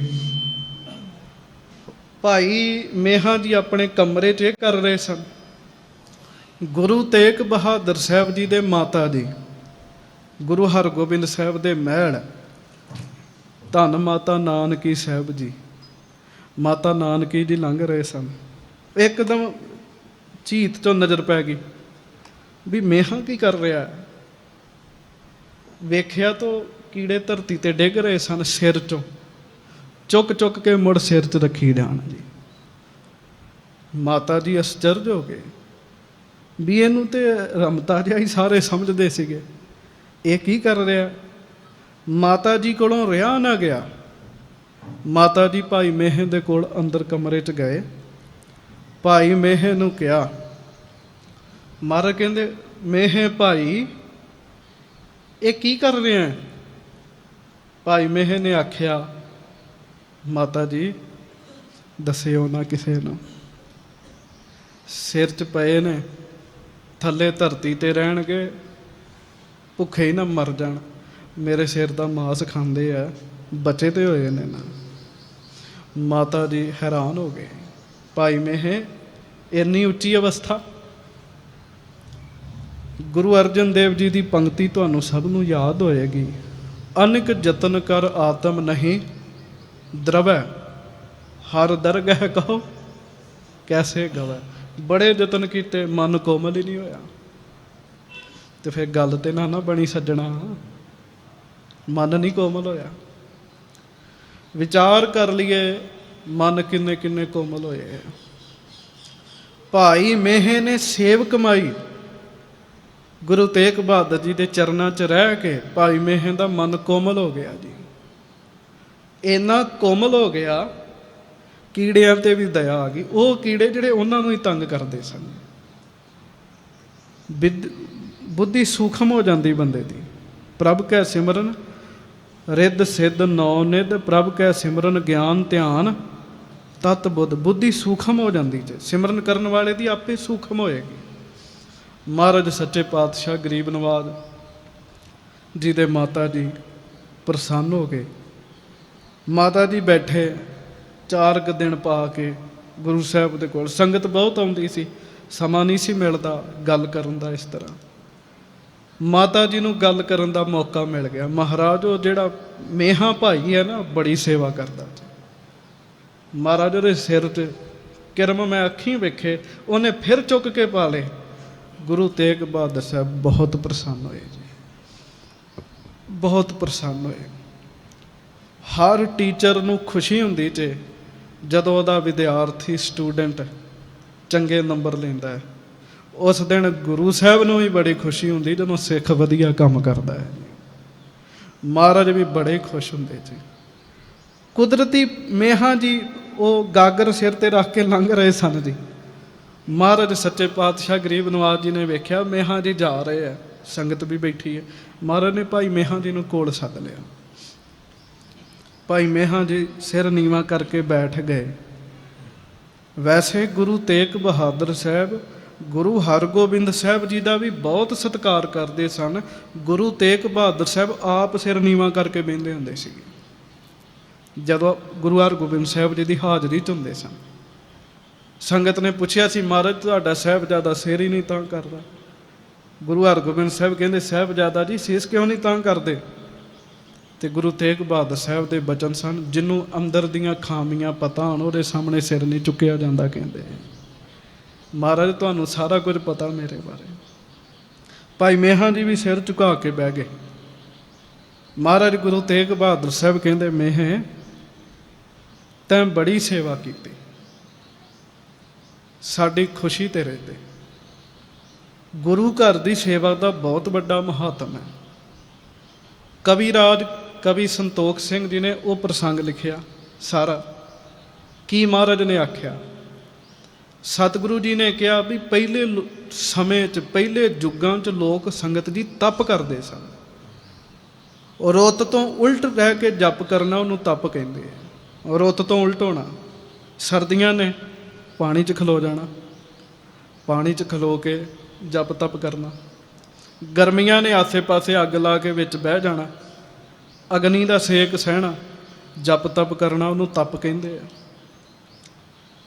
ਪਹਿਲੇ ਸਮੇਂ 'ਚ ਮਹਾਰਾਜ ਕਹਿੰਦੇ ਲੋਕ ਜੰਗਲਾਂ 'ਚ ਜਾ ਕੇ ਤਪ ਕਰਦੇ ਸਨ, ਪੱਤੇ ਵੀ ਖਾਂਦੇ ਹੁੰਦੇ ਸੀਗੇ। ਜੰਗਲ 'ਚ ਕਿੰਨੇ ਪ੍ਰਸ਼ਾਦਾ ਲੈ ਕੇ ਆਉਣਾ, ਫਲ ਖਾਣੇ। ਮਹਾਰਾਜ ਕਹਿੰਦੇ ਫਿਰ ਦੇਵਤੇ ਖੁਸ਼ ਹੁੰਦੇ ਸਨ ਉਹਨਾਂ ਤੇ, ਦੇਵਤੇ ਨੇ ਪ੍ਰਗਟ ਹੋਣਾ, ਜਿਨ੍ਹੇ ਤਪ ਕੀਤਾ ਉਹਨੇ ਵਰ ਮੰਗਣਾ। ਤੁਸੀਂ ਹਿੰਦੂ ਧਰਮ ਦੇ ਸੀਰੀਅਲਾਂ 'ਚ, ਡਰਾਮਿਆਂ ਵਿੱਚ ਇਹ ਵੇਖਿਆ ਹੋਏਗਾ ਸੀਨ। ਦੇਵਤੇ ਨੇ ਪ੍ਰਗਟ ਹੋਣਾ, ਉਹਨੇ ਵਰ ਦੇਣਾ। ਮਹਾਰਾਜ ਕਹਿੰਦੇ ਉਹ ਤਪ ਦੇ ਬਦਲੇ ਸਾਰੀ ਇੱਛਾ ਪੂਰੀ ਕਰ ਸਕਦੇ ਸਨ, ਪਰ ਤਪ ਦੇ ਬਦਲੇ ਬੰਦੇ ਨੂੰ ਮੁਕਤ ਨਹੀਂ ਸੀ ਕਰ ਸਕਦੇ। ਗੁਰੂ ਤੇਗ ਬਹਾਦਰ ਜੀ ਦਾ ਬਚਨ ਹੈ, ਮੁਕਤ ਨਹੀਂ ਸੀ ਉਹ ਕਰ ਸਕਦੇ। ਮੁਕਤ ਕਰਨਾ ਉਹਨਾਂ ਦੀ ਸਮਰੱਥਾ ਨਹੀਂ ਸੀ ਹੁੰਦੀ। ਮਹਾਰਾਜ ਕਹਿੰਦੇ ਇੰਨਾ ਤਪ ਕਰਕੇ ਵੀ ਕਈ ਵਾਰੀ ਮਰਨ ਤੋਂ ਬਾਅਦ ਭਟਕਣਾ ਪੈਂਦਾ ਸੀ ਬੰਦੇ ਨੂੰ, ਬੜਾ ਤਪ ਕੀਤਾ। ਪਰ ਗੁਰੂ ਤੇਗ ਬਹਾਦਰ ਸਾਹਿਬ ਕਹਿੰਦੇ, ਇਹ ਬਚਨ ਧਿਆਨ ਨਾਲ ਸੁਣਿਓ, ਮੈਂ ਕਹਿ ਕੇ ਖਿਮਾ ਮੰਗ ਲੈਣੀ। ਗੁਰੂ ਤੇਗ ਬਹਾਦਰ ਸਾਹਿਬ ਕਹਿੰਦੇ ਗੁਰੂ ਨਾਨਕ ਸਾਹਿਬ ਨੇ ਬੜੀ ਕਿਰਪਾ ਕੀਤੀ, ਸਤ ਸੰਗਤ ਦੀ ਰੀਤ ਚਲਾ ਦਿੱਤੀ। ਆਪਾਂ ਸਤਸੰਗ ਕਰ ਰਹੇ ਨਾ, ਇਹ ਰੀਤੀ ਗੁਰੂ ਨਾਨਕ ਸਾਹਿਬ ਜੀ ਨੇ ਚਲਾਈ। ਕਹਿੰਦੇ ਹੁਣ ਕੀ ਹੋਏਗਾ, ਜਿਹੜਾ ਸਤ ਸੰਗਤ ਦੀ ਇੱਕ ਦਿਨ ਲਗਾਤਾਰ ਸੇਵਾ ਕਰ ਲੇ, 24 ਘੰਟੇ ਸੇਵਾ ਕਰ ਲੇ, ਮਹਾਰਾਜ ਕਹਿੰਦੇ ਉਹਦਾ ਬੜਾ ਵੱਡਾ ਫਲ ਹੈ। ਸਿੱਖ ਕਹਿੰਦੇ ਮਹਾਰਾਜ ਕਿੰਨਾ ਕੁ ਫਲ ਹੈ। ਗੁਰੂ ਤੇਗ ਬਹਾਦਰ ਸਾਹਿਬ ਕਹਿਣ ਲੱਗੇ ਵੀ ਮੰਨ ਲਓ 1 ਸਾਲ ਔਖੇ ਹੋ ਕੇ ਜਿਹੜਾ ਤਪ ਕੀਤਾ, 1 ਸਾਲ ਔਖੇ ਹੋ ਕੇ ਜਿਹੜਾ ਤਪ ਕੀਤਾ, ਉਹਦਾ ਜਿਹੜਾ ਫਲ ਹੈ ਉਹ ਸੰਗਤ ਦੀ ਇੱਕ ਦਿਨ ਦੀ ਸੇਵਾ ਨਾਲ ਮਿਲ ਜਾਂਦਾ ਜੀ। ਇਹ ਵੀ ਗੁਰੂ ਤੇਗ ਬਹਾਦਰ ਸਾਹਿਬ ਕਹਿੰਦੇ ਕਹਿਣ ਮਾਤਰ ਹੈ, ਸੇਵਾ ਦਾ ਫਲ ਇਹਦੇ ਤੋਂ ਵੀ ਬੜਾ ਵੱਡਾ ਹੈ। ਕਹਿਣ ਮਾਤਰ ਹੈ ਵੀ ਸਮਝ ਆ ਜਾਏ ਵੀ ਕਿੰਨਾ ਕੁ ਹੈ, ਫਲ ਤੇਰੇ ਤੋਂ ਵੀ ਬੜਾ ਵੱਡਾ। ਮਹਾਰਾਜ ਕਹਿੰਦੇ ਹੋਰ ਗੱਲ, ਤਪ ਨਾਲ ਮੁਕਤ ਨਹੀਂ ਮਿਲਣੀ, ਮੁਕਤੀ ਨਹੀਂ ਮਿਲਦੀ। ਗੁਰੂ ਸਾਹਿਬ ਦੀ ਸੰਗਤ ਦੀ ਸੇਵਾ ਕੀਤਿਆਂ ਮਹਾਰਾਜ ਕਹਿੰਦੇ ਸਿੱਖੋ ਮੁਕਤੀ ਮਿਲਦੀ ਹੈ। ਬਾਣੀ 'ਚ ਪੜ੍ਹਦੇ ਮੁਕਤ ਭੁਗਤ ਜੁਗਤ ਤੇਰੀ ਸੇਵਾ, ਜਿਸ ਤੂੰ ਆਪ ਕਰਾਏ ਹੈ। ਮਹਾਰਾਜ ਕਹਿੰਦੇ ਇਹ ਸੇਵਾ ਦਾ ਪ੍ਰਤਾਪ ਹੈ। ਹੁਣ ਮਹਾਰਾਜ ਨੇ ਸੇਵਾ ਦਾ ਖੂਬ ਵਿਖਿਆਨ ਕਰਕੇ ਨਾ ਸਾਰੀ ਸੰਗਤ ਨੇ ਬੜੇ ਪ੍ਰੇਮ ਨਾਲ ਬਚਨ ਸੁਣੇ। ਮਹਾਰਾਜ ਕਹਿੰਦੇ ਭਾਈ ਮੇਹੇ ਅੱਗੇ ਆ। ਭਾਈ ਮੇਹਾ ਜੀ ਅੱਗੇ ਹੋਏ ਤੇ ਗੁਰੂ ਤੇਗ ਬਹਾਦਰ ਸਾਹਿਬ ਨੇ ਬਸ ਫਿਰ ਵੇਖਿਆ ਹੀ ਹੈ ਭਾਈ ਮੇਹਾ ਦੀ ਗੱਲ ਜੀ। ਵੇਖਣ 'ਚ ਫਰਕ ਹੁੰਦਾ ਜੇ। ਗੁੱਸੇ ਨਾਲ ਵੀ ਵੇਖਦੇ ਆ ਨਾ, ਤੇ ਜਿਹਦੇ ਨਾਲ ਗੁੱਸੇ ਵੱਲ ਵੇਖੀਏ ਉਹਦਾ ਅੰਦਰ ਵੀ ਗੁੱਸੇ ਨਾਲ ਭਰ ਦਿੰਦੇ ਆ। ਸੰਤ ਬਾਬਾ ਕਰਤਾਰ ਸਿੰਘ ਬਰਿਆਰਾਂ ਵਾਲੇ ਕਹਿੰਦੇ ਬੰਦੇ ਅੰਦਰ ਖਾਨੇ ਬਣੇ ਹੁੰਦੇ ਆ। ਗੁੱਸੇ ਨਾਲ ਵੇਖੋ, ਉਹਦਾ ਗੁੱਸੇ ਦਾ ਖਾਨਾ ਖੁੱਲ ਜਾਏਗਾ। ਲੋਭ ਦੀ ਗੱਲ ਕਰੋ, ਲੋਭ ਵਾਲਾ ਖਾਨਾ ਖੁੱਲ ਜਾਏਗਾ ਅੰਦਰੋਂ। ਮਹਾਰਾਜ ਨੇ ਉਹਦੇ ਵੱਲ ਵੇਖਿਆ, ਭਾਈ ਮੇਹਾ ਦੀ ਗੱਲ, ਇਰਾਦਾ ਬਣਾ ਕੇ ਵੇਖਿਆ, ਮਿਹਰ ਦੀ ਦ੍ਰਿਸ਼ਟੀ ਨਾਲ ਦੇਖਿਆ। ਬਸ ਵੇਖਣ ਦੀ ਦੇਰ ਸੀਗੀ, ਭਾਈ ਮੇਹਾ ਜੀ ਨੂੰ ਤਤਕਾਲ ਸਤਿਗੁਰੂ ਨੇ ਬ੍ਰਹਮ ਗਿਆਨੀ ਬਣਾ ਦਿੱਤਾ ਜੀ। ਉਸੇ ਵੇਲੇ ਜੁਗਾਂ ਪਰਯੰਤ ਕੋਈ ਕਮਾਈ ਕਰੇ, ਕਵੇ ਮੈਂ ਬ੍ਰਹਮ ਗਿਆਨੀ ਬਣ ਜਾ, ਨਹੀਂ ਬਣ ਸਕਦਾ ਜੀ। ਗੁਰੂ ਅਰਜਨ ਸਾਹਿਬ ਕਹਿੰਦੇ ਬ੍ਰਹਮ ਗਿਆਨੀ ਸੇ ਜਨ ਭਏ, ਨਾਨਕ ਜਿਨ ਪ੍ਰਭ ਆਪ ਕਰੇ। ਜਿਹਨੂੰ ਗੁਰੂ ਬਣਾ ਦੇ ਉਹ ਬ੍ਰਹਮ ਗਿਆਨੀ ਬਣਦਾ, ਦੂਜਾ ਨਹੀਂ ਬਣਦਾ। ਬ੍ਰਹਮ ਗਿਆਨੀ ਬਣਾਇਆ। ਹੁਣ ਇੱਥੇ ਗੱਲ ਮੁਕਾਈ ਨਹੀਂ ਮਹਾਰਾਜ ਨੇ। ਮਹਾਰਾਜ ਕਹਿੰਦੇ ਭਾਈ ਮੇਹਾ ਜੀ ਤੁਸੀਂ ਬ੍ਰਹਮ ਗਿਆਨੀ ਹੋ, ਆਗਮ ਨਿਗਮ ਦੀ ਸੋਝੀ ਹੋ ਗਈ, ਕਪਾਟ ਖੁੱਲ ਗਏ। ਪਰ ਮਹਾਰਾਜ ਕਹਿੰਦੇ ਭਾਈ ਮੇਹਾ ਦੀ ਸੇਵਾ ਤੁਹਾਡੇ ਕੋਲੋਂ ਅਜੇ ਵੀ ਕਰਾਉਣੀ ਹੈ। ਬ੍ਰਹਮ ਗਿਆਨੀ ਊਚ ਤੇ ਊਚਾ, ਮਨ ਆਪਣਾ ਹੈ ਸਭ ਤੇ ਨੀਚਾ। ਸੇਵਾ ਨਹੀਂ ਛਡਾਈ, ਸਗੋਂ 2 ਬਲਦ ਦਿੱਤੇ ਦੱਖਣ ਦੇ ਇਲਾਕੇ ਦੇ 2 ਬਲਦ ਸਤਿਗੁਰਾਂ ਨੇ ਦਿੱਤੇ। 1 ਗੱਡਾ ਦਿੱਤਾ, 1 ਸਤਿਗੁਰਾਂ ਨੇ ਨਗਾਰਾ ਦਿੱਤਾ, 1 ਮਹਾਰਾਜ ਨੇ ਝੰਡਾ ਦਿੱਤਾ, ਨਿਸ਼ਾਨ ਦਿੱਤਾ। ਮਹਾਰਾਜ ਕਹਿੰਦੇ ਲੈ ਕੇ ਵਿਚਰੋ, ਪਾਣੀ ਭਰਿਆ ਕਰੋ, ਸੇਵਾ ਕਰਿਆ ਕਰੋ। ਜਿੰਨੇ ਸਿਰ ਦੇ ਕੀੜੇ ਆ, ਤੁਸੀਂ ਇਹਨਾਂ ਦਾ ਭਲਾ ਸੋਚਿਆ ਕੀ ਇਹ ਮਾਸ ਖਾ ਲੈਣ, ਬਾਹਰ ਭੁੱਖੇ ਨਾ ਮਰ ਜਾਣ ਧਰਤੀ ਤੇ। ਤੁਸੀਂ ਇਹਨਾਂ ਦਾ ਭਲਾ ਸੋਚਿਆ, ਜਿੰਨੇ ਕੀੜੇ ਨੇ ਸਾਰੇ ਤੁਹਾਡੇ ਸਿੱਖ ਬਣਨਗੇ। ਕਹਿਣ ਲੱਗੇ ਸਾਰੇ ਤੁਹਾਡੀ ਸੇਵਾ ਕਰਿਆ ਕਰਨਗੇ। ਭਾਈ ਮੇਹਾ ਜੀ ਨੂੰ ਮਹਾਰਾਜ ਨੇ ਬਖਸ਼ਿਸ਼ਾਂ ਦੇ ਕੇ ਤੋਰਿਆ। ਜਿਹੜਾ ਜਿਹੜਾ ਭਾਈ ਮੇਹੇ ਦੇ ਦਰਸ਼ਨ ਕਰ ਲੈਂਦਾ ਸੀ ਉਹਦਾ ਅੰਦਰ ਵੀ ਰੰਗਿਆ ਜਾਂਦਾ ਸੀ। ਤੇ ਆਹ ਲਾਸਟ ਗੱਲ ਕਹਿ ਕੇ ਸਮਾਪਤੀ ਕਰਾਂ, ਖਿਮਾ ਮੰਗਾ। ਭਾਈ ਮੇਹੇ ਦੀ ਫਿਰ ਅਵਸਥਾ 'ਚ ਫਰਕ ਨਹੀਂ ਪਿਆ, ਹੋਰ ਉੱਚੀ ਹੋ ਗਈ। ਗੁਰੂ ਗੋਬਿੰਦ ਸਿੰਘ ਮਹਾਰਾਜ ਗੁਰਤਾ ਗੱਦੀ ਤੇ ਬੈਠੇ, ਬੜਾ ਵੱਡਾ ਤੇਜ ਪ੍ਰਤਾਪ ਸਤਿਗੁਰੂ ਜੀ ਦਾ ਬਣਿਆ। ਜਦੋਂ ਮਹਾਰਾਜ ਦਾ ਖੂਬ ਤੇਜ ਪ੍ਰਤਾਪ ਬਣਿਆ, ਭਾਈ ਮੇਹਾ ਜੀ ਦਰਸ਼ਨ ਕਰਨ ਆਏ। ਉਹ ਆਪਣੇ ਆਨੰਦ 'ਚ ਅੰਮ੍ਰਿਤ ਵੇਲੇ ਦੀਵਾਨ ਸੱਜਾ ਸੀ, ਭਾਈ ਮੇਹੇ ਨੇ ਨਗਾਰਾ ਵਜਾਤਾ। ਮਹਾਰਾਜ ਨੇਤਰ ਖੋਲ ਕੇ ਕਲਗੀਧਰ ਕਹਿਣ ਲੱਗੇ ਖੋਲੋ ਨਗਾਰਾ ਵੇਲੇ ਕੋਲੋਂ। ਮਹਾਰਾਜ ਕਹਿੰਦੇ ਕੌਣ ਹੈ ਜਿਹੜਾ ਨਗਾਰਾ ਵਜਾਈ ਜਾ ਰਿਹਾ? ਕੀਰਤਨ ਹੋ ਰਿਹਾ। ਸਿੱਖਾਂ ਨੇ ਨਗਾਰਾ ਲੈ ਲਿਆ, ਦੀਵਾਨ ਦਾ ਭੋਗ ਪਿਆ। ਭਾਈ ਮੇਹਾ ਜੀ ਗੁਰੂ ਗੋਬਿੰਦ ਸਿੰਘ ਸਾਹਿਬ ਮਹਾਰਾਜ ਕੋ ਆਏ, ਹੱਥ ਜੋੜੇ, ਕਹਿੰਦੇ ਮਹਾਰਾਜ ਹੁਣ ਕੀ ਕਰਨਾ ਹੈ? ਮਹਾਰਾਜ ਕਹਿੰਦੇ ਕਿਉਂ? ਕਹਿੰਦੇ ਮਹਾਰਾਜ ਤੁਸਾਂ ਦਿੱਤਾ ਸੀ, ਤੁਸਾਂ ਹੀ ਲੈ ਲਿਆ, ਮੇਰਾ ਕੰਮ ਸੇਵਾ ਕਰਨੀ ਹੈ, ਮੈਨੂੰ ਦੱਸੋ ਹੁਣ ਮੈਂ ਕੀ ਕਰਾਂ। ਮਹਾਰਾਜ ਬੜੇ ਪ੍ਰਸੰਨ ਹੋਏ। ਮਹਾਰਾਜ ਕਹਿੰਦੇ ਕਿਵੇਂ? ਕਹਿੰਦੇ ਗੁਰੂ ਤੇਗ ਬਹਾਦਰ ਸਾਹਿਬ ਨੇ ਨਗਾਰਾ ਦਿੱਤਾ। ਗੁਰੂ ਗੋਬਿੰਦ ਸਿੰਘ ਸਾਹਿਬ ਮਹਾਰਾਜ ਕਹਿੰਦੇ ਦੇ ਦਿਓ ਇਹਨੂੰ ਨਗਾਰਾ। ਜਿਹਨੂੰ ਗੁਰੂ ਤੇਗ ਬਹਾਦਰ ਸਾਹਿਬ ਨੇ ਨਵਾਜਿਆ ਹੋਵੇ ਉਹਦੇ ਕੋਲੋਂ ਬਖਸ਼ਿਸ਼ ਖੋ ਨਹੀਂ ਕੋਈ ਸਕਦਾ। ਕਹਿਣ ਲੱਗੇ ਇਹ ਮਹਾਰਾਜ ਨੇ ਬਚਨ ਕੀਤਾ। ਅੱਜ ਅਸੀਂ ਸਤਿਗੁਰੂ ਜੀ ਦਾ 400 ਸਾਲਾ ਬਣਾ ਰਹੇ। ਸਤਿਗੁਰੂ ਜੀ ਅੱਗੇ ਅਰਦਾਸ ਕਰੀਏ, ਮਹਾਰਾਜ ਸਾਨੂੰ ਉੱਚਾ ਜੀਵਨ ਵੀ ਬਖਸ਼ੋ। ਜਿਸ ਦ੍ਰਿਸ਼ਟੀ ਨਾਲ ਭਾਈ ਮੇਹਾ ਜੀ ਵੱਲ ਵੇਖਿਆ ਸੀ ਉਵੇਂ ਸਾਨੂੰ ਵੀ ਤੱਕ ਲਓ। ਮਹਾਰਾਜ ਸਾਡੇ ਤੇ ਵੀ ਮਿਹਰ ਕਰ ਦਿਓ। ਪੰਕਤੀ ਪੜ੍ਹ ਕੇ ਖਿਮਾ ਮੰਗਾ ਆਰੰਭਤਾ ਕੀਤੀ ਸੀ, ਮਾਣ ਕਰਿਆ ਕਰੋ। ਗੁਰੂ ਅਰਜਨ ਸਾਹਿਬ ਕਹਿੰਦੇ ਮੇਰਾ ਸਤਿਗੁਰੂ ਪੂਰਾ ਹੈ, ਮਾਣ ਕਰਿਆ ਕਰੋ। ਗੁਰ ਪੂਰਾ ਮੇਰਾ ਗੁਰ ਪੂਰਾ,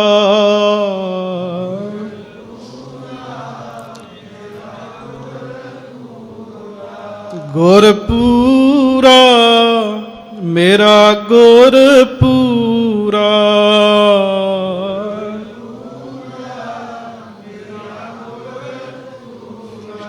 ਗੁਰ ਪੂਰਾ ਮੇਰਾ ਗੁਰ ਪੂਰਾ,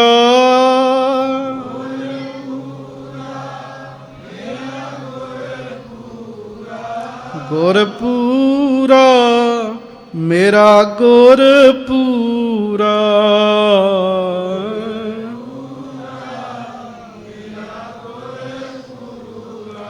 ਬਹੁਤ ਬਹੁਤ ਆਪ ਸਾਰਿਆਂ ਨੂੰ ਸਤਿਗੁਰੂ ਜੀ ਦੇ ਆਗਮਨ ਗੁਰਪੁਰਬ ਦੀ ਵਧਾਈ ਹੋਵੇ। ਮਹਾਰਾਜ ਪੂਰੇ ਹਨ। ਗੁਰੂ ਅਰਜਨ ਸਾਹਿਬ ਜੀ ਦਾ ਗੁਰਪੁਰਬ ਵੀ ਲੰਘਿਆ। ਸੰਤੋਖ ਸਰ ਸਾਹਿਬ ਦੀ ਸਾਖੀ ਤੁਹਾਨੂੰ ਸਭ ਨੂੰ ਪਤਾ ਹੈ। ਜੋਗੀ ਬੈਠਾ ਸੀਗਾ ਕਈ ਯੁੱਗਾਂ ਦਾ, ਉਹ ਕਹਿੰਦਾ ਸੀ ਮੇਰੇ ਉਸਤਾਦ ਨੇ ਕਿਹਾ ਸੀ ਜੇ ਤੂੰ ਉਧਾਰ ਕਰਾਉਣਾ ਕਲਯੁੱਗ ਦੇ ਵਿੱਚ ਪੂਰੇ ਗੁਰੂ ਅਰਜਨ ਸਾਹਿਬ ਆਉਣਗੇ, ਉਹ ਤੇਰਾ ਉਧਾਰ ਕਰਨਗੇ। ਗੁਰੂ ਸਾਹਿਬ ਪੂਰੇ ਨੇ, ਪੂਰੇ ਗੁਰੂ ਦੀ ਵਡਿਆਈ ਸਾਡੇ ਹਿਰਦੇ 'ਚ ਵਸੇ। ਮਹਾਰਾਜ ਮਿਹਰਾਂ ਕਰਨ। ਹੁਣ ਭਾਈ ਜਤਿੰਦਰ ਸਿੰਘ ਜੀ ਆਪ ਜੀ ਨੂੰ ਸਤਿਗੁਰੂ ਜੀ ਦੀ ਬਾਣੀ ਦਾ ਕੀਰਤਨ ਸਰਵਣ ਕਰਾਉਣਗੇ। ਭੁੱਲਾਂ ਚੁੱਕਾਂ ਦੀ ਖਿਮਾ ਬਖਸ਼ਿਸ਼ ਕਰਨੀ। ਵਾਹਿਗੁਰੂ ਜੀ ਕਾ ਖਾਲਸਾ, ਵਾਹਿਗੁਰੂ ਜੀ।